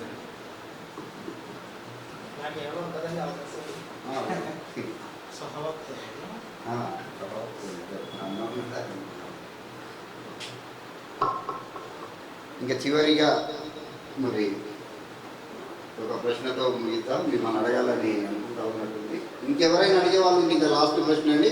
ఈ సహాయకులు మీరైనా మాట్లాడవచ్చు, ఇటు ఉన్నటువంటి సహాయకులు మధు గారైనా మాట్లాడడానికి అట్లయినా ఇస్తాం. ఒకవేళ ప్రశ్న లేకపోతే వారికి ఒక 2 నిమిషంలో, వీరికి ఒక 2 నిమిషంలో అవకాశం ఇవ్వడం జరుగుతుంది.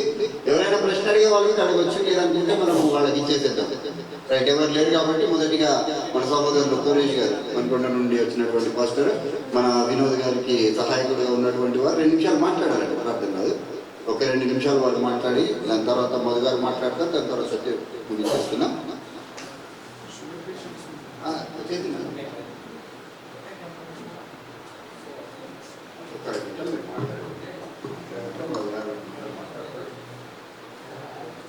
దేవునికి వందనాలు. చక్కగా కొత్త నిబంధన ఆరాధనలో వాయిద్యములు అవసరం అనే సబ్జెక్ట్ మీద ఇరువురు వక్తలు బ్రదర్ శ్రీధర్ గారు, అదేవిధంగా మరి వినోద్ అన్న గారు ఇద్దరు కూడా మాట్లాడారు. బ్రదర్ గారు శ్రీధర్ గారు మాట్లాడుతూ మొత్తము ఈ యొక్క బైబిల్ గ్రంథం అంతా కూడా 3 యుగాలు ఉన్నాయి అన్నట్టుగా మాట్లాడారు. ఒకటి వచ్చేసి పితరుల యుగము, రెండోది ధర్మశాస్త్ర యుగము, మూడోది క్రైస్తవ యుగం. అంటే క్రీస్తు నుంచి క్రైస్తవ యుగం ప్రారంభమైందని మాట్లాడారు. ఇరువురు కూడా చక్కగా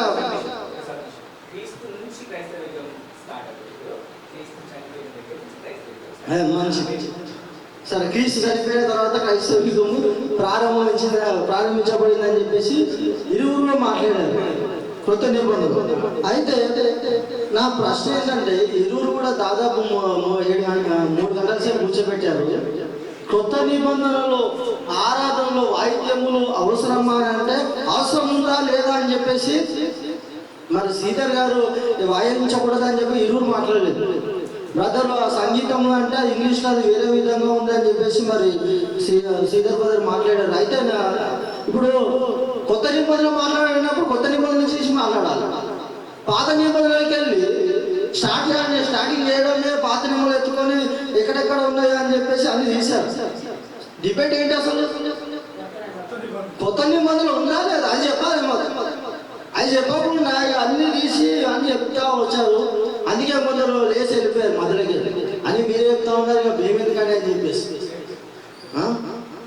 మరి దీనివల్ల నేను నాకు ఏమర్థం అవ్వట్లేదు. వచ్చిన మీ అందరికి వందనాలు. నాకు కూడా చాలా కొన్ని విషయాలు చూశాను. ఎందుకంటే బ్రదర్ ఒక మాట అన్నాడు, శేఖర్ గారు, ధర్మశాస్త్ర యుగంలో ఏం చేయబడ్డదంటే సంగీతంలో సేవ ఉంది, వాళ్ళు ఇజ్రాయేల్కి నియమించబడ్డది అని చెప్పేసి అన్నాడు. కానీ బైబిల్ గ్రంథం ఏం చెప్తుందంటే, రోమిల రాసిన పత్రిక 2వ అధ్యాయము